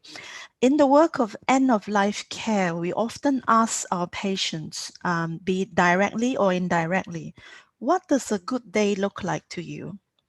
And very often this is a way to ensure that not just the patient's needs, but also the patient's wants are being looked after. So how would one ask the same question in spiritual terms? What would a spiritually good day be like for a patient? How do we create this space for this conversation? Is it even a good thing to ask? How do we know it's a good time to ask? So I would like to invite all the speakers, starting with Dr. Kamal, to maybe share some of your skillful ways to probe into the spiritual needs. Because it's of course better to ask than to presume that we know what those spiritual needs are. Thank you. So we'll start with Dr. Kamal.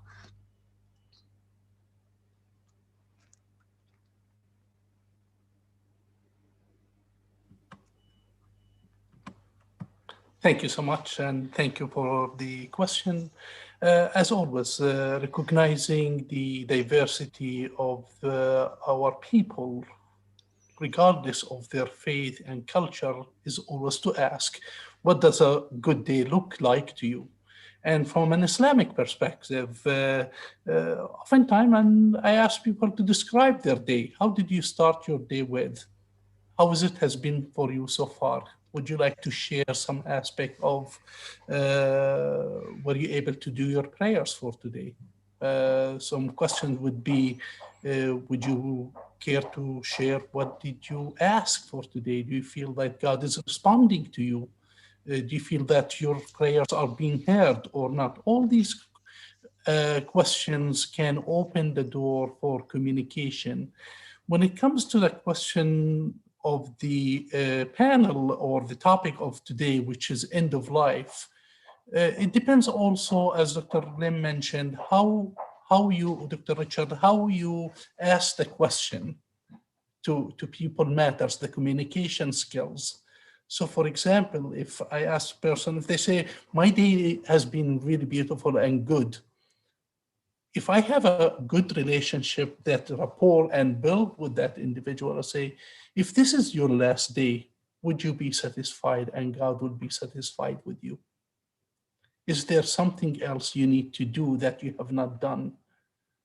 And that's open up. The question is not just for what we can do, what are we unable to do?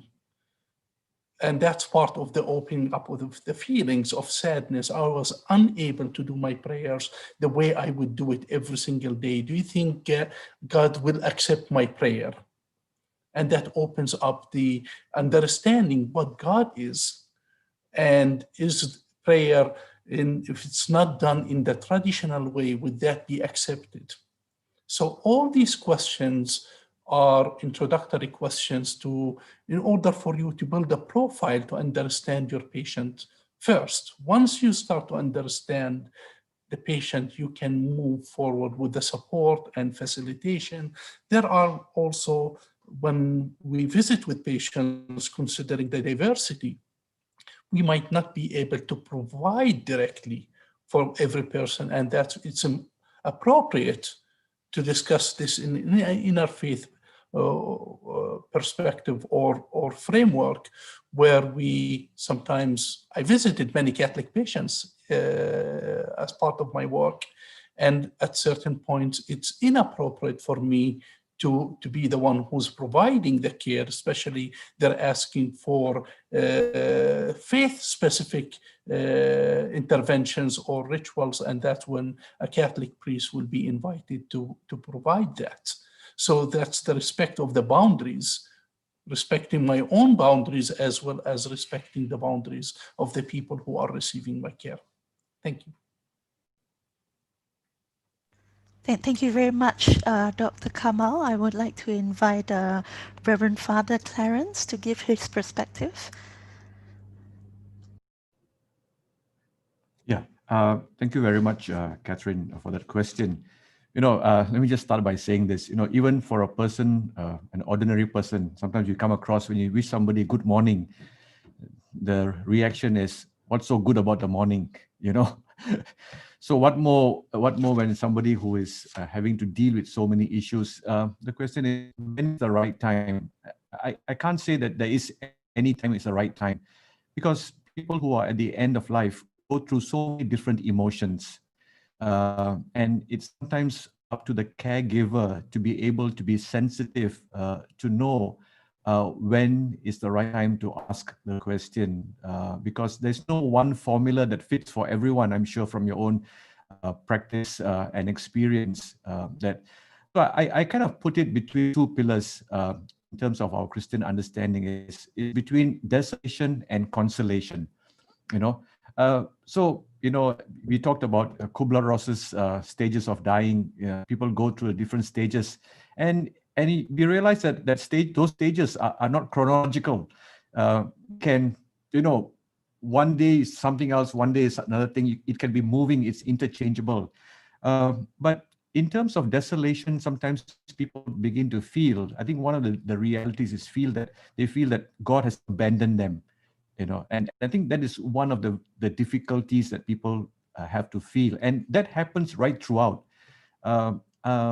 Yes, there's always the fear of the unknown. So when you're transitioning from one state to another state, because it is the unknown, there's a lot of anxiety. And that's a little bit like desolation. You know, it's an experience when you do not know what is there in the door that opens to you to another phase of your life. You are unable to.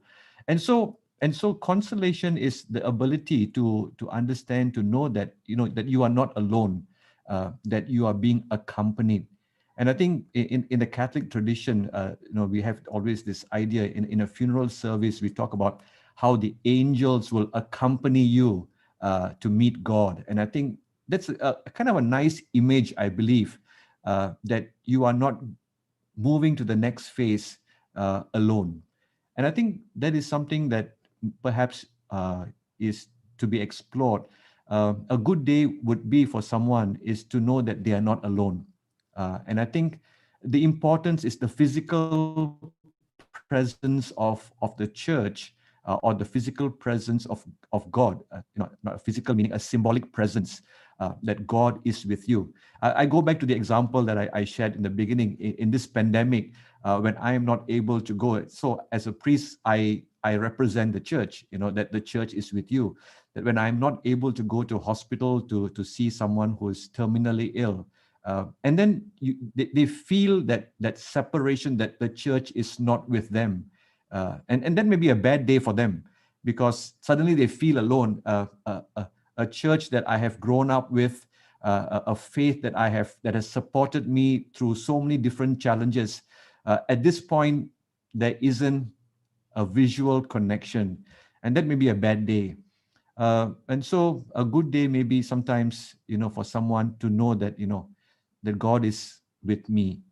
And how do we provide that? And I guess, you know, there are many ways in how we can provide a person with a visual representation that you are not alone in this difficult moment, that the church is with you, that you are being accompanied, and that the transitioning to another phase is not something to be feared, but rather something to be embraced. I would say, I mean, to be embraced, knowing that there is a certainty beyond. I think now that's the short answer to a very complex question as to what is a good day, you know. And I think for me, just to say a good day is to know that you are not alone.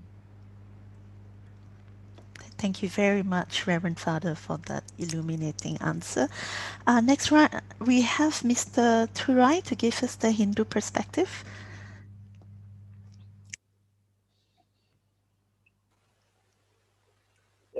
Okay.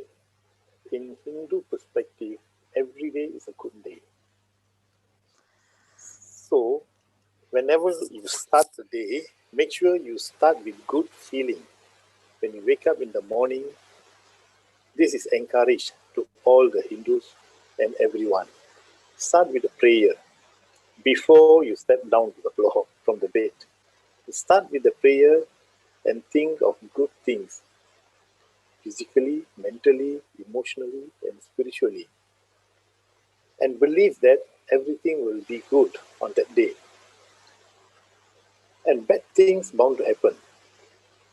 Ask for strength to overcome the difficulties. Because we can't avoid bad things, but we can ask for the strength. And complete your day with surrender. When you surrender, whatever you have gone through that day, let it be good and also bad.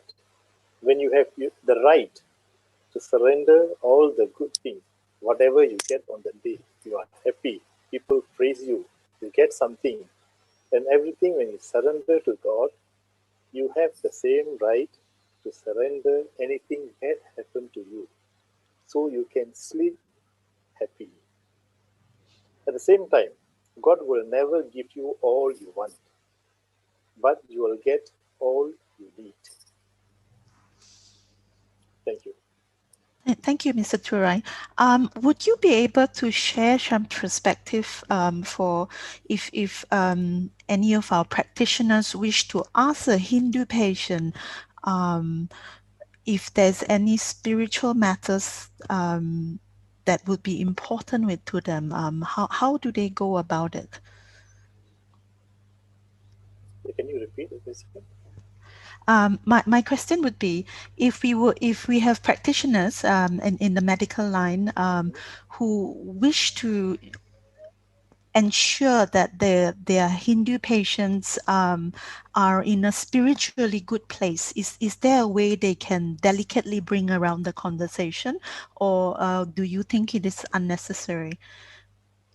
Yeah, it is necessary, and it depends on the practitioner. If he is a Hindu, he will know what to do. At the same time, if he is a non-Hindu, he can use the same method which I've explained earlier. That means not to advise them, but make them realize that this is not the end. Even though we call it end of life, but it is only end of this particular life, but not the spiritual journey. So with that, they will accept the death as a beginning for the next birth. So in this way, the person who is dying, will accept the death. Yes. Thank you very much, Mr. Thurai. Next, our final speaker, we have Geshe Tenzin Zopa to answer the same question. Okay. I think generally good day is about, life being useful for the benefit of, others' happiness and benefit of peace and happiness of the world. I think that makes life meaningful, and that makes the day beautiful and worth living. But this good day for someone who is near death, from the patient side, as a practitioner, I believe that a good day is something that they're still able to live a life which is still beneficial for the peace and happiness of the world, at least through intention. If physically unable to engage in causing benefit to others, but at least through intention. But then, if someone whose good day is very much dependent on others, then I think the good day can be something that they feel that they have all the support needed. And when it comes to support, especially during this kind of period, pandemic period, we need to have the social distancing, etc. And there are many people who are suffering. In fact, physically they are alone. Even there are many who wish to be there with the patient, but not allowed. But then in Buddhist understanding that the support and help, in particular the ultimate support and help, is the help and support of good intention, prayers, and a spiritual support. And that does not bring the barrier of physical distance. You can offer prayer support. So I believe the prayer support, I think, play a very important role to make the patient feel that they are supported. They have the support that they need.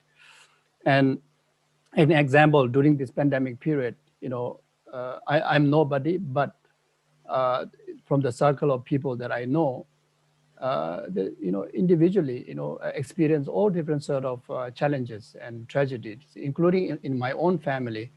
During this period, I lost two very important people in my family. And physically, I'm not with them. But then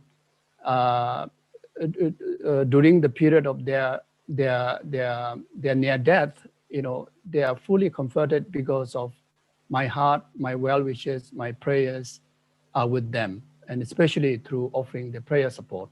Similar goes to so many other friends that, some are died due to COVID, some are, due to other reasons, and people, flocking in with like there's so many messages, just simply requesting prayer support. And as long as the patient or including the family know that someone who is in a spiritual practice are praying for them, and that makes the whole world for them. You see, so of course, physically, financially, whatever support that we can able to offer, of course, that is needed. But if not, at least we can still be, in most support, and the people can able to feel that they had the best day because they have the spiritual support from someone simply praying. And the reason is not just comforting emotionally, but it is definitely bring benefits because the frequency of prayers definitely can able to reach and able to cause at least conditional, help for them to secure, their peace and virtues and focus, which will affect the peaceful transition, and as well as will affect their rebirth in future, something like that. Thank you very much, Geshe, for that answer. And we can now move to our second question that we received that was written in. This is a very interesting question because it asks about the liminal space between living and dying. So that in-between space that we inhabit sometimes between where we are properly alive and with a fully functioning organs, body, breathing system, and the actual death itself. So there are often questions and a lot of mystery about liminal spaces, the space and time that happens between living and dying. Medicine has clear descriptions of end-of-life symptoms.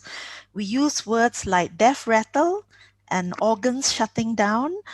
But what is religion's theory and perspectives on this space of transition? Does it hold any particular meaning in spirituality? Once again, we would like to start with Dr. Kamal. Thank you, Catherine. That is described in the Quran in different stages. And to begin with is the day of death. And I see many of the questions about if someone to choose their day of death and ingest medicine and try to take their own life, the time and the location of death is decided by God, regardless of what anyone would want to do. So on that appointed time of death is when the angels will accompany and will be present with the person while still alive and while the person is not knowing that this is the time and the day of their own death. And the Quran describes, the holy book for Muslim describes that stage, that when someone is not yet aware, and that's the soul starts to slowly departs from the body and reflects on certain areas physically, that when the person feels that the soul has reached the shoulders, and that's when start to ask questions of what's happening and the people around. And physically, that could be the code blue that is happening in the emergency room, and everybody saying, where are the physicians? And the person is not yet, the Quran is saying, and they still in doubt that this is the moment. They're still clinged to life. They're still feeling that everyone wants to give and to do everything. And the Quran goes into the second stage when the soul reach the larynx, and that's when the person starts to see and they recover the cover that we have that is shielding our eyes from the reality of afterlife becomes to disintegrate, and the person there will start to see around them. And part of that interpretation is they start to see the first stages of the afterlife, whether it is a life of bliss or not, can start to be revealed for them.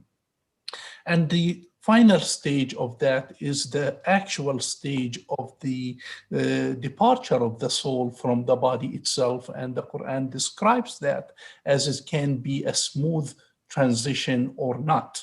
So those are some of the elements of what's happening theologically that the Quran is describing. And then the description of the angels who will be receiving that soul. And I have to mention that the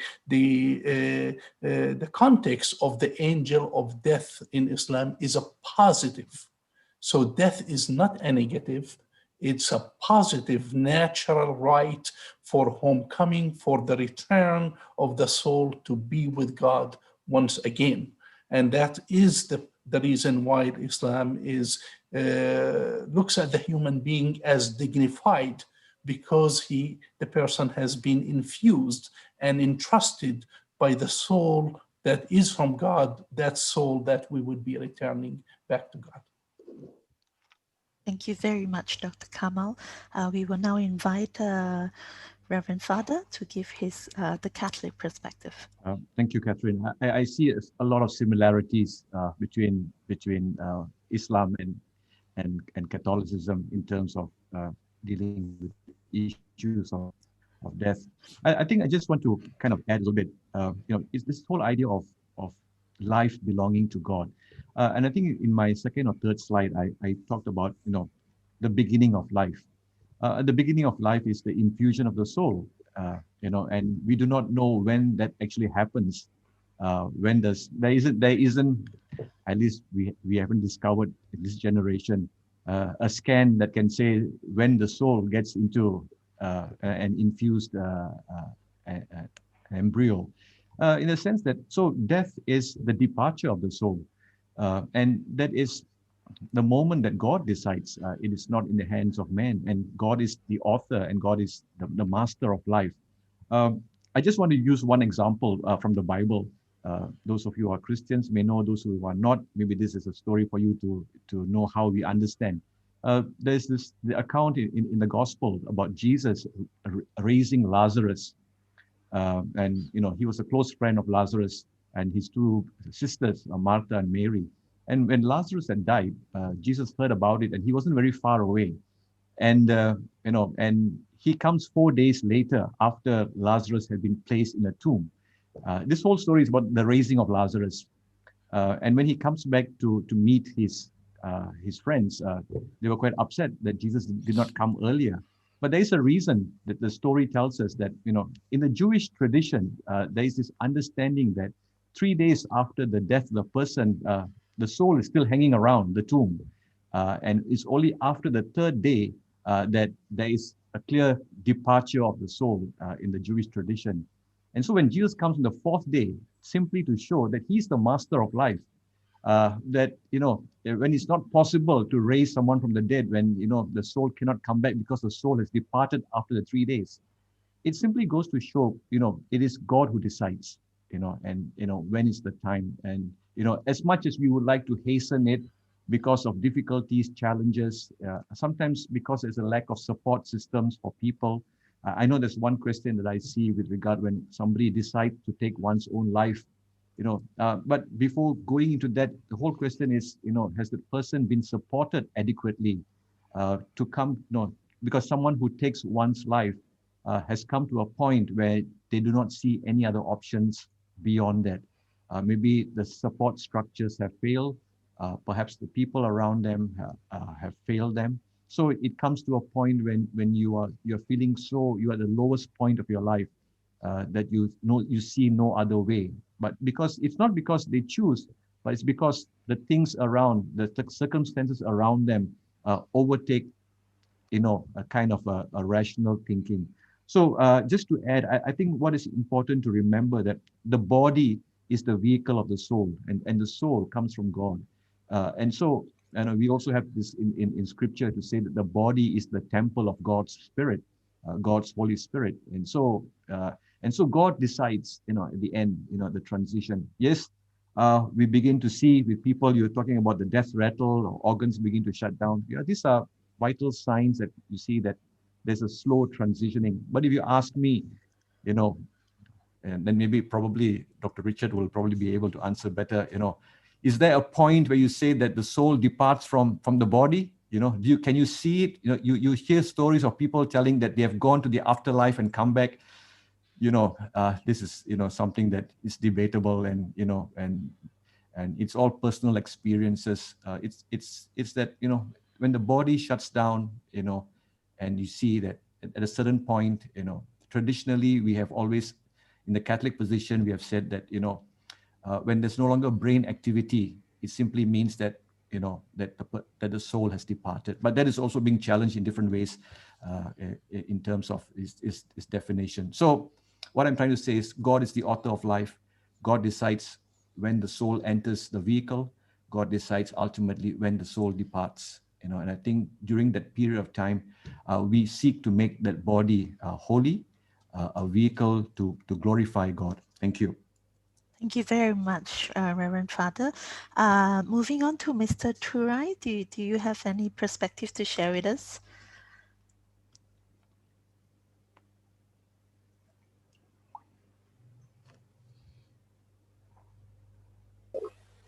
Sorry, the mic. Okay. Okay, actually, this is quite a highly spiritual question for me. And on my view, I will say it is not for us to decide whether they're going to continue at the death. Okay, after the death, whether they're going to continue with the cycle of death or birth, that's the reincarnation, or they're going to be with God. It's all depend on the karma which they have carried all this while. Some people at the time of death, I mean, we have heard all this, they might say, okay, the next birth I want to be like this. I want to be with the same family. I want the same parents, same husband, wife, children, and I want to be myself. And some, the highly spiritual people, those who have evolved spiritually, at the same time, all the prayers in Hinduism will say, please, okay, they pray to God, saying, God, please let me end the cycle of birth and death. Let me merge with you. So, what I will say here is the bodies in different births are just a vehicle for the soul. And let's bring back the soul to the God as the natural way. Let it be as it is. The way it was given to the body, or all the bodies, and let it go back at the same way. Let it merge with God, with a balanced state. There's no depth. What I mean, that means every depth is not only the material, what I mean is spiritual depth. Thank you. Thank you very much, Mr. Thurai. Our final speaker, Geshe. Yeah. Buddhists categorize death in two aspects. One is the relative death, which is the clinical death, which is very much about the shutting down of the functions of what medical describe, of the shutting down of the organs, etc. Then the ultimate death is very much, which is the spiritual death, which is the ultimate death. It is about departing the subtle consciousness that which ride on the subtle wind that depart from the indestructible aggregates. So, from the clinical death to the ultimate death, the period may be varieties. Minimum for most is about 3 days. The transition period minimum about 3 days. So therefore, in Buddhist culture, we try to keep the body even after clinically pronounced they are dead, at least for 3 days. Then some individuals, in particularly through the spiritual capability, that they have certain degree of control over the subtle wind, that which is like the horse that ride by the subtle consciousness. And in order to utilize that period, since the gross consciousness are already shut down, it is easier to manifest. It is easier to trigger the arising of the spiritual impact that you have kept as a imprint in your continuum. So those spiritual practitioners, take the opportunity in that period, that natural period, to utilize the more profound spiritual realizations. An example that's just recently, within just a few months ago, there's one Tibetan Mahayanic Buddhist master there who resided in Taiwan for many years. And when he passed away, over 20 days, I don't remember exactly how many days, about over 20 days after the clinical death is pronounced, in a very hot environment, in the hottest period of time, his body, without decaying, he remained alive spiritually, in a spiritual aspect, he remained alive for over so many days. And there are many other spiritual masters that who choose to remain even after clinical death in a life. Like I witnessed through my own naked eye in relation to my late master, that after the clinical death, where the pulse and heart beating, everything stops, breathing stops, and he remained 1 week.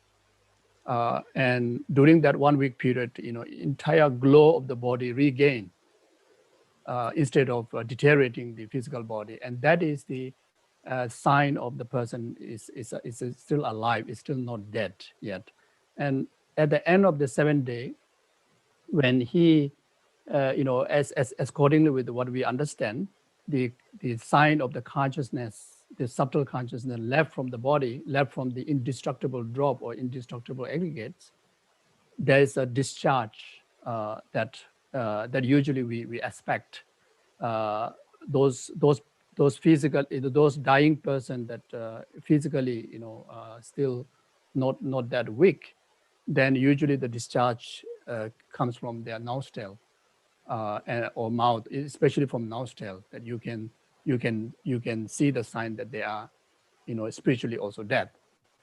But then those weak body, usually you can see the discharge from the, secret organs.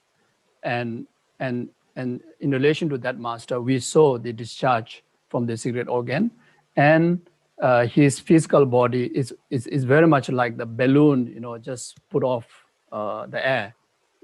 Those glows just within a few seconds or minutes, within a minute, it just collapsed.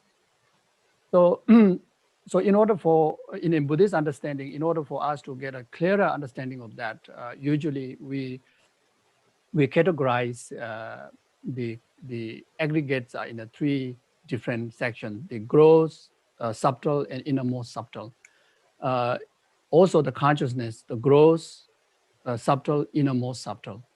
So the innermost subtle consciousness we label as a clear light mind. And when we first came into inception, the continuum of the previous life, enter through the tool of the union of father mother, then the elements, evolve into a blood, evolve into a bones and brains, etc. And there's also a subtle element of that continuation that very much in the form of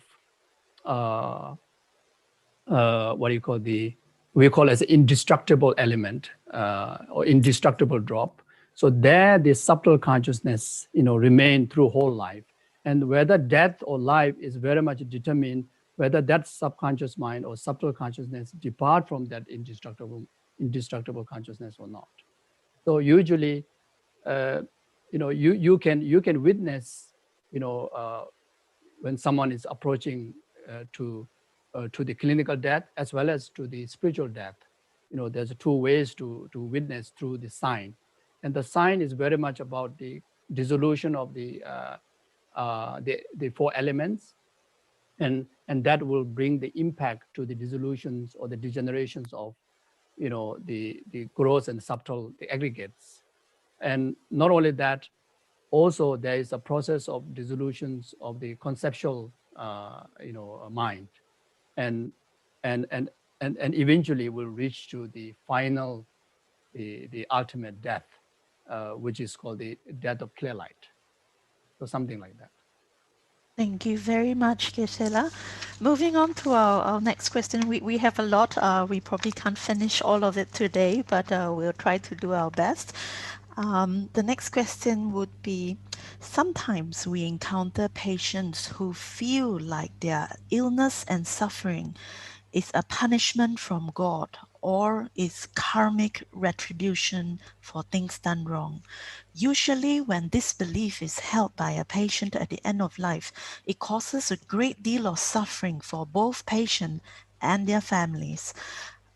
Does religion offer any other counter narratives when such beliefs occur? Going back to Dr. Kamal, thank you very much. Thank you. Yes, indeed, many people communicated with and patients do have that belief, and is the first thing is to acknowledge their fears.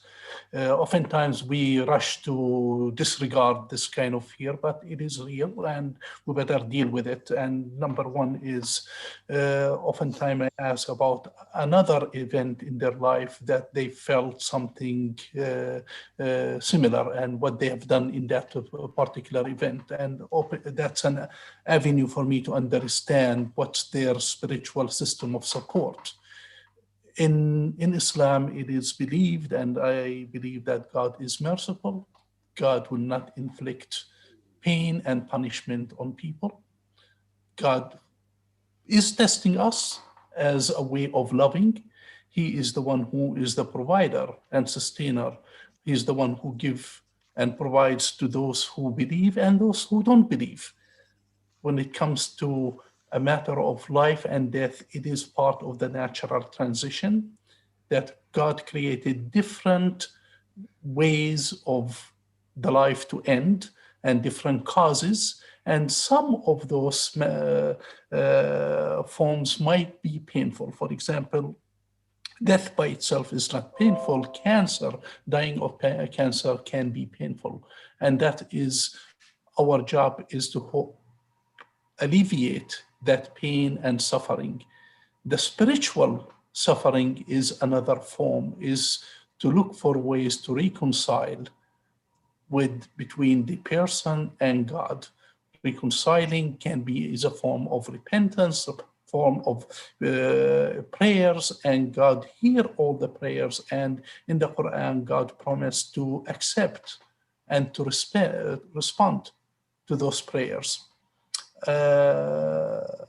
Forget to mention that at the moment of death, and this is something Father Clarence also mentioned, that God is near. The Quran reminds us that God is near and nearer to the person that is dying than we.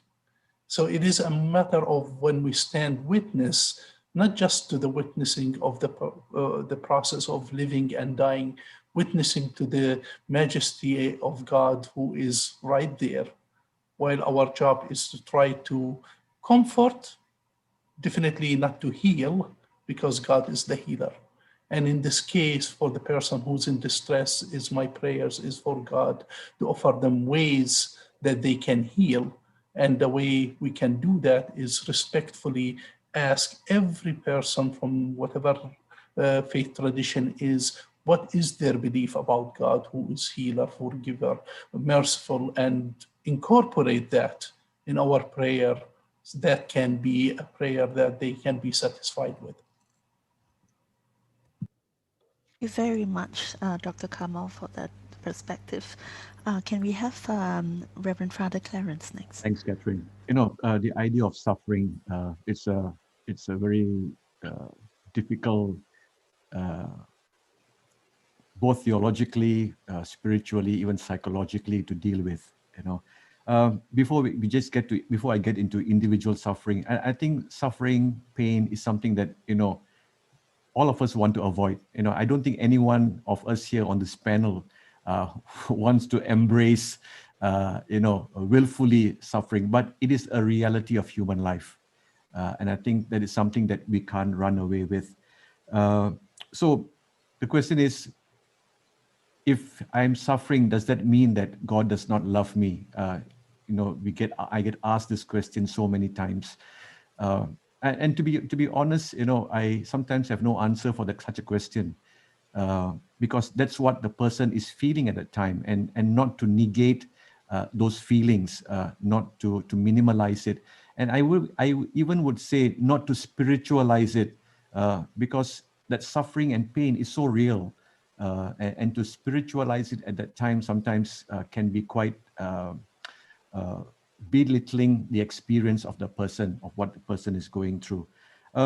But yes, but there is a time, if you ask me theologically, what can I say, you know, when the person is ready to accept that suffering, we use this word, there is a redemptive nature of suffering, that God redeems us through the suffering also. And the example that I would use is the whole experience of Jesus, that Jesus suffered on the cross and died, and even the Son of God, because of his human nature, that he had to go through suffering, but not in the way that, you know, that person may be going through, but the whole notion of suffering, that even the Son of God does not escape that because of his human nature. And so that is part of who we are. And so there is always a redemption that goes beyond suffering when the person is ready to accept. So for us Christians, I think, you know, the image or the symbol that comes to me is that life does not end on Good Friday, but life begins with Easter. You know, so what simply means that, you know, it does not end with death, but there is a resurrection, and there is something beyond that we always believe in. So for me, you know, life is the resurrection and the empty tomb of Jesus Christ, that he is no longer there, that there's something. I just give you, I mean, if God punishes us for our bad behavior, and I think I give a good example not so long ago, many of you would have known, Pope John Paul II, towards the end of his life, you know, he went through so much of suffering through his Parkinson's and Alzheimer's also. Am I to say that God did not love the Pope and allowed him to suffer? Then it would be very harsh to say that. But you know, there is the fact of our human being, you know, because we are finite, that suffering is very much a part of who we are and what we are. And suffering comes in different ways and different forms.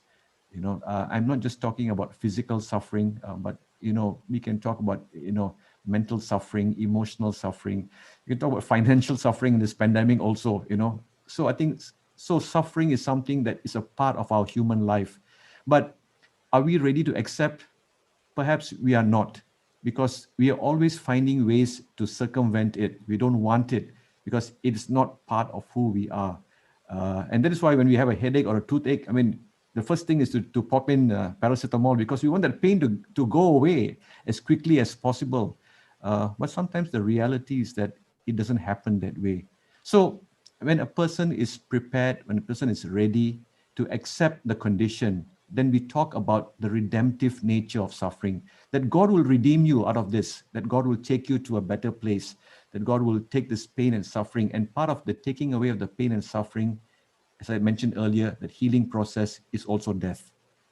Death is also healing. But for a lot of people, they don't want that aspect of healing. Healing in the mind is to get back to your normal self, to be able to do. But sometimes I say, you know, God's way of healing is to take them to a better place. And sometimes that is a reality that's not easy to accept.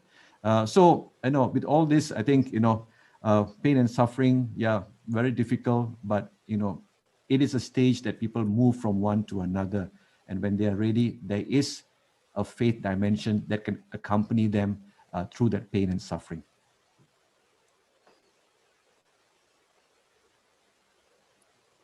Thank you very much, Reverend Father. And next we have Mr. Thurai, if you're ready with your answer. Yeah. Talking about suffering is not only during end of the life, but the whole life, everyone complains about suffering. Every time we ask question to God, God, why this happened to me? What have I done? And God is so loving that He doesn't punish. He's not a person to punish you. He's there just to love you and care for you. And all the pains or sufferings you are going through is karmic effect. And whatever you give, you have to take it. Let it be good or bad. And talking about this, the suffering of a highly spiritual person, the Subramania Swami of Kauai Adinam in Hawaii. So he chose to die willingly.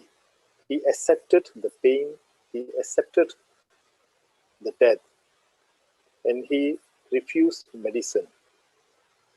And many people will question, is it a common suicide? No, it is a spiritual death, as what our other friends were mentioning. So when talk about the pain, it is totally the karmic effect, and there's no question in Hinduism on karma. We shouldn't question at all. It is God's choice, not our choice. Thank you. Thank you very much, Mr. Thurai. And lastly, we have Geshe Tenzin Zopa to give the Buddhist perspective. Buddhist understanding, whatever experiences, including suffering, is the result of the reactions of our own action of the past. So nothing externally to blame or accuse or be responsible. Is very much your own actions of body, speech, and mind.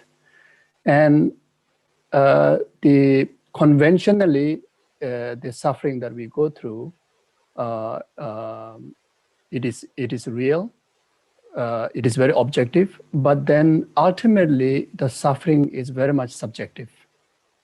And being so, the suffering can be very miserable, or the suffering can be wonderful, very meaningful.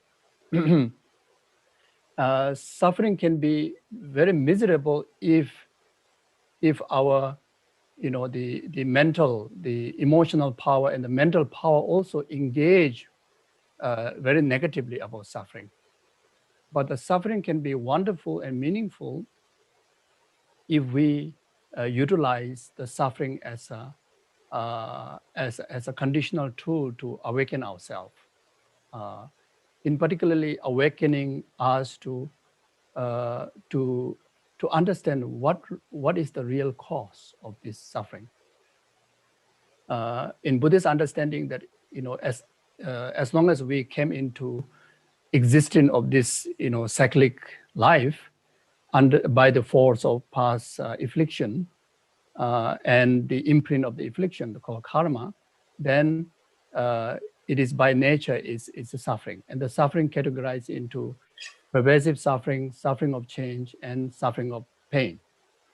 So, and and also Buddhists believe that this suffering existence can be purified, and the purification is very much purifying the cause, purifying the cause, and purifying the effect that what you are experiencing in two ways. So the purifying the effect, there are two types of karmic effect that we believe. That one is called the definite karmic effect and indefinite karmic effect. So the definite karmic effects are the suffering that we have to experience, which is what we are experiencing now. You can utilize as opportunity to completely get rid of it, with the help of also focusing on understanding what really caused this kind of unwanted experiences in life. And that will help us to, recognize the causes, which are the delusions, afflictions, and wrongdoings. So we can prevent that. So therefore, the suffering experiences not only clear up the debt, the reaction that what we're experiencing once for all, but also it helps to prevent committing such kind of causes that which we have to experience in future lifetime. So in that way, actually suffering is the wonderful tool to truly renounce the suffering and its causes. And also it is a wonderful a trigger of wisdom that will make us to engage in engage in the virtuous conduct, so that will help us to experience, a happier, future and a happier rebirth in future lifetimes. So in Buddhist, in particular in the Mahayanic Buddhist, the sufferings are in fact is one of the greatest opportunity, to what do you call make us, really bring our focus to once for all to purify entirety of the misery existent, and to actualize, the entire path to the liberation of for enlightenment. So ultimately it's very much depend on individual, and in Buddhist practice through meditation, as long as one can control our mind, through focus, that way, we can able to reduce the intensity of the pain, and through the accumulation of the antidote can able to reduce the duration of the pain, and as well as through the transformational spiritual technique, like such as transforming adversities and the suffering onto a path. In fact, the person feel even more meaningful. So emotionally, they don't suffer. And again, I give you an example. My late master, who physically, conventionally, went through cancer, huge operation process, and he lived for 1 year. And you can see the deterioration of the physical aspect of his existence. When outsider like me look at him, it's like so miserable. But then from his side, his spiritual and the virtuous mental capability override of all the suffering that he's facing, until that he in fact live very joyful, high spirit life until to the last day. And he in fact now and then thanking the doctors who actually cut huge operation, and make him really understand deeply how the suffering is. And he been expressing that in whole life I've been praying that all other suffering ripen upon me. May all my happiness and virtue ripen upon others, so no one have to suffer. Very much become like more word, but now I really mean it. So I'm so thankful that I can go through this process, so that my practice really mean it. And through that, bring immense of confidence in him, immense of peace and settledness in him, until that you see no sign of bothering at all of the physical circumstances. And therefore, the concentration and the altruistic, the power of the mind actually, dominate a lot of the physical experiences. Yeah, thank you very much, Geshe, and to all our speakers for that those amazing perspectives. We are fast running out of time, so I'm going to take one question from the roll I see here. We have one Lao Si Kun who wants to respectfully ask about the elephant in the room. So he's asking from the perspective of non-believer and death and suffering of non-believer. So of course we realize that you would come from the perspective of your own religion and theology, but nevertheless, I think it would be good to have a sharing of that. So we'll have Dr. Kamal. Thank you. Thank you for the question. When reflecting on death, death is the same, whether it's a believer or a non-believer, everyone will die. The question really is what will happen to the person after death. And that's something that we'll leave it up to God, because God is the one who will be judging every single person.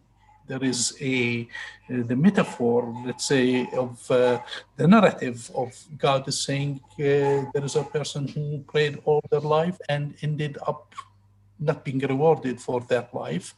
And God utilized one person who's not believing to do something good towards the end of their life, and they were rewarded for that. God is the ultimate judge. He is the one who would be judging all of us. We don't judge.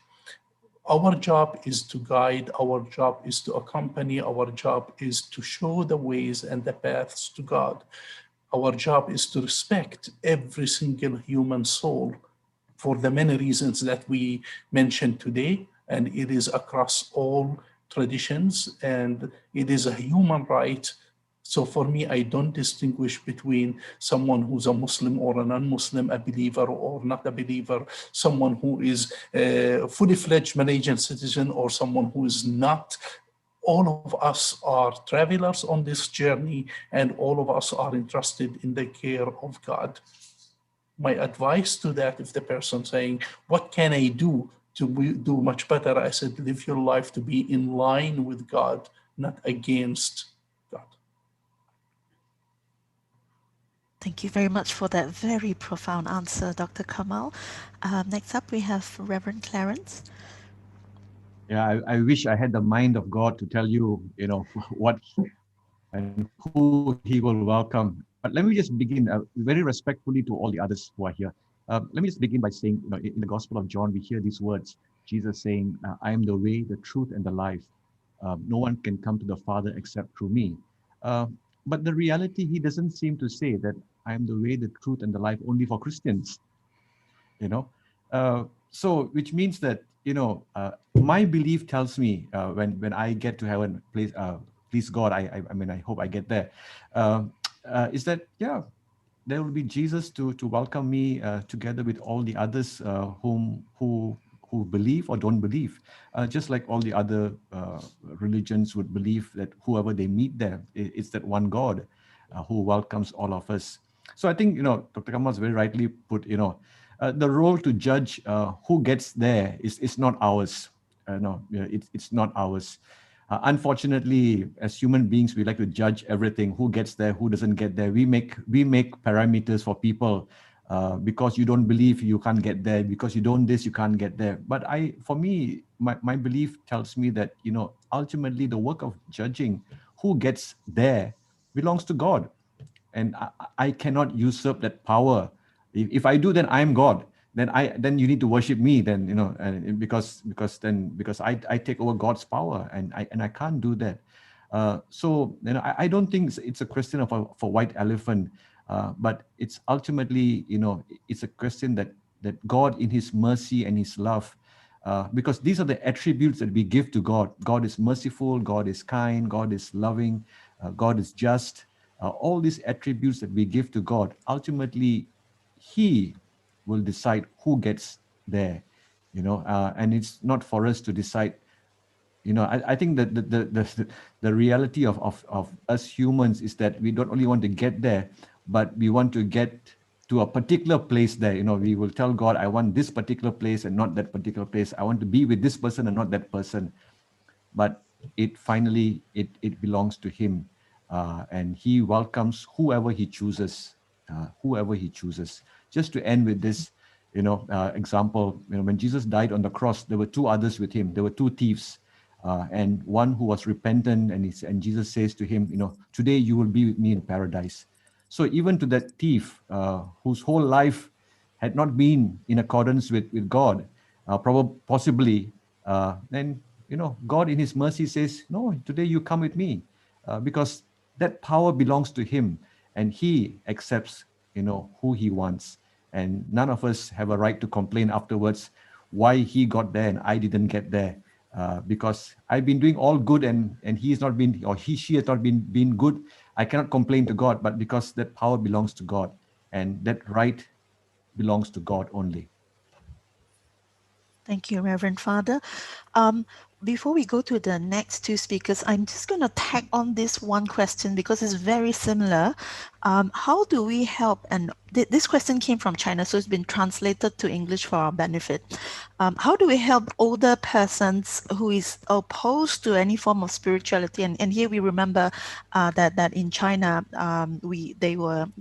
religion has been banned for a long time.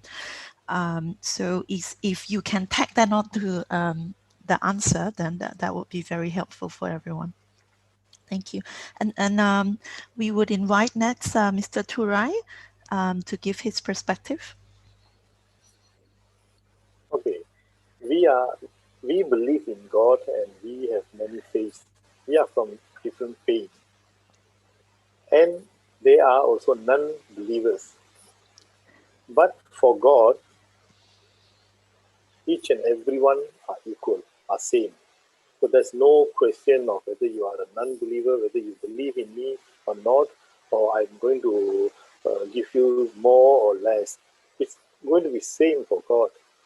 So for me, whatever happened to everyone, as what Father Clarence and Dr. Kamal have mentioned, it's the same thing for the non-believer. That's my answer. Thank you, Mr. Thurai, and for Geshe Tenzin Zopa, if you'd like to answer. Okay.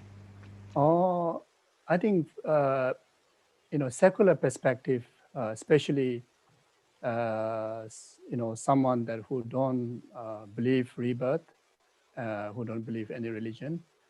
I think as long as don't cling on anything and just utilize what really matter in virtue the most in that stage, near death, and try to settle in that state. I think that will bring sense of security, sense of peace, sense of calmness, and able to die peacefully. So I think that matters the most, and also that will help to positive impact, bring positive impact to the loved ones and friends around, that they know that that person, even though don't have any belief, but die very peacefully. If someone as a theistic religious believer, I believe that submit to the God, as all the other panel speakers have presented, and that is, I think, most powerful. You just submit to the God and don't make your own assumptions, and don't make your own kind of judgment about how bad you are, how good you are, because that distracts. The God will do accordingly, as qualities of God is merciful and care about you. But then for those who believe in karma, then what matters the most is the karmic attitude or the karmic state of one's body, speech, and mind in that moment, because that will act as the direct cause to what kind of reaction that you're going to experience. And ultimately, anyone, even person who is facing very last second moment to the death, only wish to experience happiness and do not wish to experience any form of suffering. But for that, you need a cause. And yes, you have accumulated immense of causes in the past, but you also need, immediate direct cause. So that will bring the what really mattered the most at that time is to secure the most familiar virtue that you can remember, and try to settle your heart in there and just let go everything, by accepting the reality that I cannot reverse back. I cannot take anything, including how billions of bank balance you may have and someone going to take away. Just have to leave behind, because that won't help. So just simply, settling wholeheartedly in that virtue, whatever virtue that it may be, and that will take care the better future. So this something like that. Thank you very much, Geshe. To go back to the question from China, I'm going to open this to anyone who cares to answer from our panel, including Dr. Richard as well. Because I think this is a question of maybe skill. How do we provide that sort of spiritual comfort to somebody who does not have the spiritual language? Are there means to do so? Because as mentioned again, in some countries, religion, some people might have not grown up with any religion, any sense of religion, and hence been denied that exposure. Is there still a way to nonetheless give spiritual comfort to that person? Anyone can answer. Thank you very much. Yes, Catherine, can I say something? Sure. So perhaps I'd just like to say from my perspective that while there are many people who perhaps are not religious, but I think that the perspective is that every human being is a spiritual being, and they have actually a sense of spirituality. And I think that it's important that we recognize what that actually means when we talk about spirituality. It's not just religiosity, but it's actually about how people actually seek meaning and how they find that connectedness with things around them, with the people in their lives, and with the events that actually happen around them and how they make sense of it. And so from a medical kind of perspective and what we can do to help, I think in these situations, especially when people are facing a serious kind of condition, an important thing is to really show them that respect and dignity, providing them that respect and dignity as a person and as a spiritual being, and asking them simple questions, very open-ended, like, what actually do you feel is really important to you right now? And things like, what actually do you find very fulfilling in your life, or what gives you meaning in your life?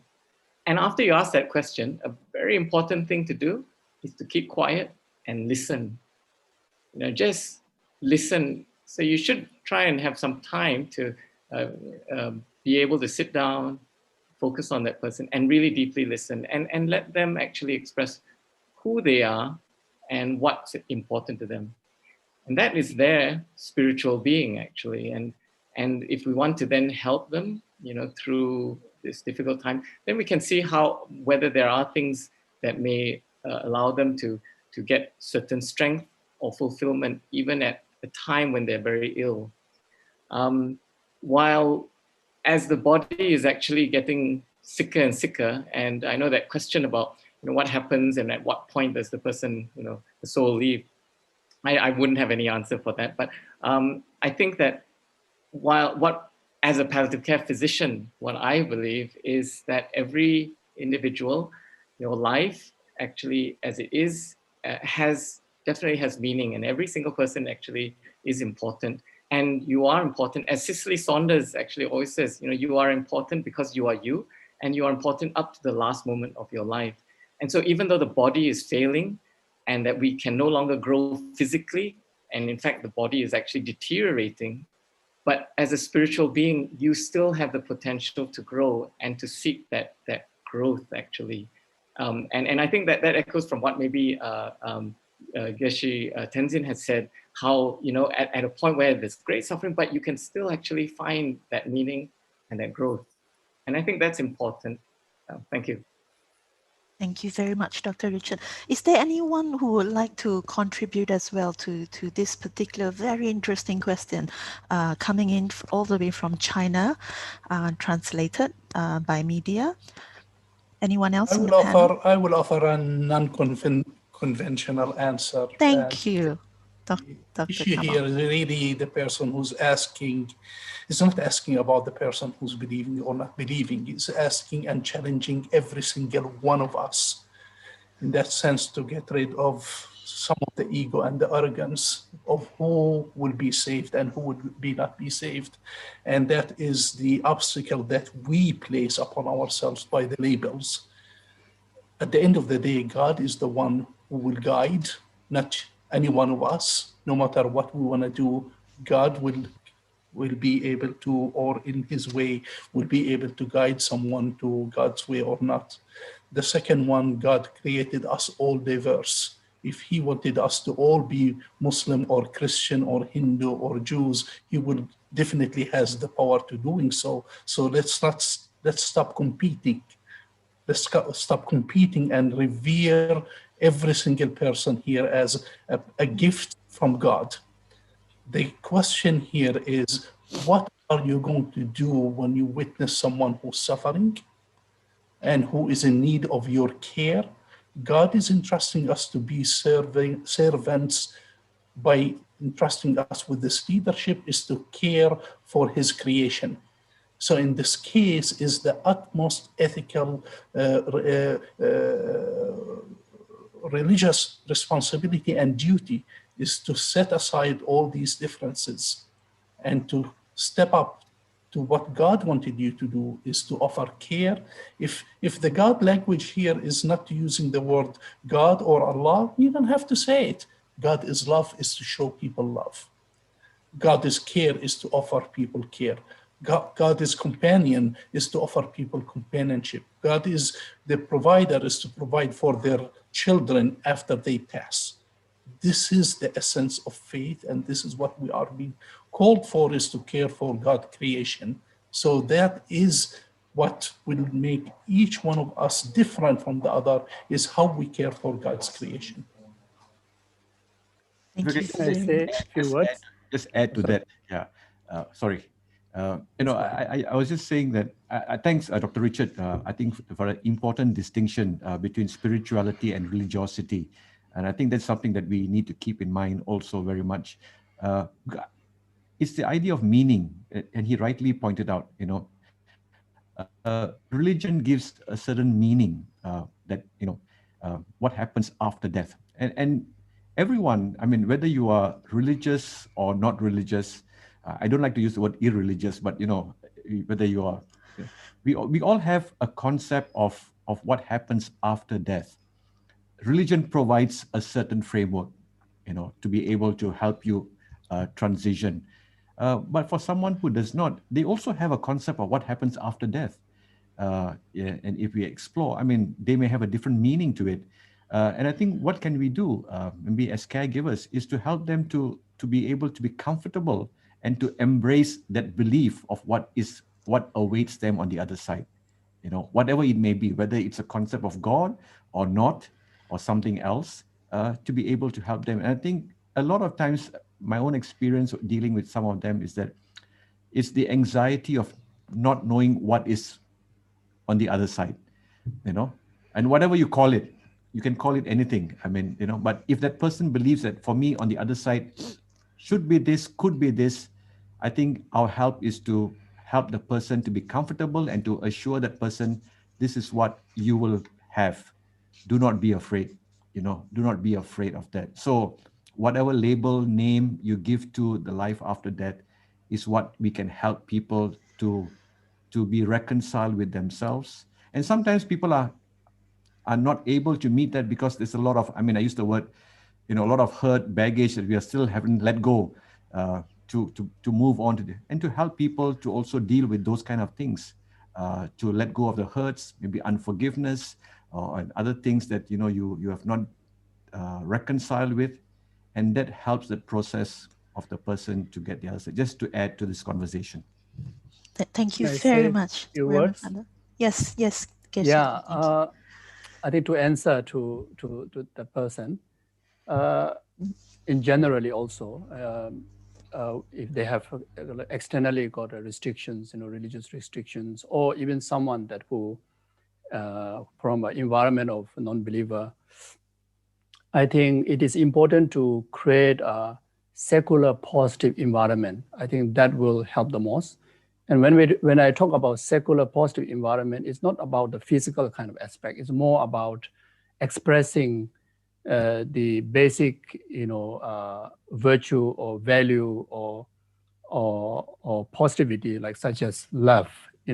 So during that kind of stage, whether you're a believer or not, providing immense of love from the loved ones and kindness and care and time and good words, all the secular supports that I think that will whether there's next life or not, that will I believe that will help. But then if someone is from a spiritual background, but yet there's external restrictions are there. But then when we talk about offering spiritual benefit, it's not about tangible things. Spirituality is very much of, attitude, is very much of mental quality. So, without needed to organize this outer aspect of massiveness of a spiritual support, you can offer your practice, dedication of your merit, dedication of your prayers, at least through heart, at least from heart, which you don't have to expose to anybody, and no one will know except the fundamental spiritual capability of that dying person will receive it. So I think we can help spiritually, since spiritually there's no boundary. You can not only to the people, but spiritual help that you can offer to all sentient beings, even to the cats and dying cats and ants and to anyone, to the enemy, to the strangers, to the loved one, as long as you offer your goodwill, as long as you offer your well wishes, because all spiritual belief is for the cause of helping humanity, helping sentient being. So I think that way. I don't see any limitation or barrier in any situation. Thank you, Geshe Tenzin Zopa. There's never enough time to ask all the questions we want to ask on such a profound and to some extent unknowable, at least not in the complete sense. So we are sadly come to an end of our Q&A. If you have more burning questions, and I would direct that to not just in chat here, but also everyone watching on our 5 platforms. You can email kasihevents@gmail.com. Kasih Events, that's with the S, events. And if you have any burning questions for our speakers, we will help you to forward your questions to the relevant parties. To close our dialogue, I would like to invite Dr. Goh Pik Pin, President of Kasih Hospice Foundation, to say a few words of farewell. Dr. Goh, the floor is yours. Thank you, Catherine. I can have only one word: amazing, amazing, amazing. We got so much compliment from the 5 platform and also private text. To me, this platform, this dialogue is so wonderful, and it has cut across all borders.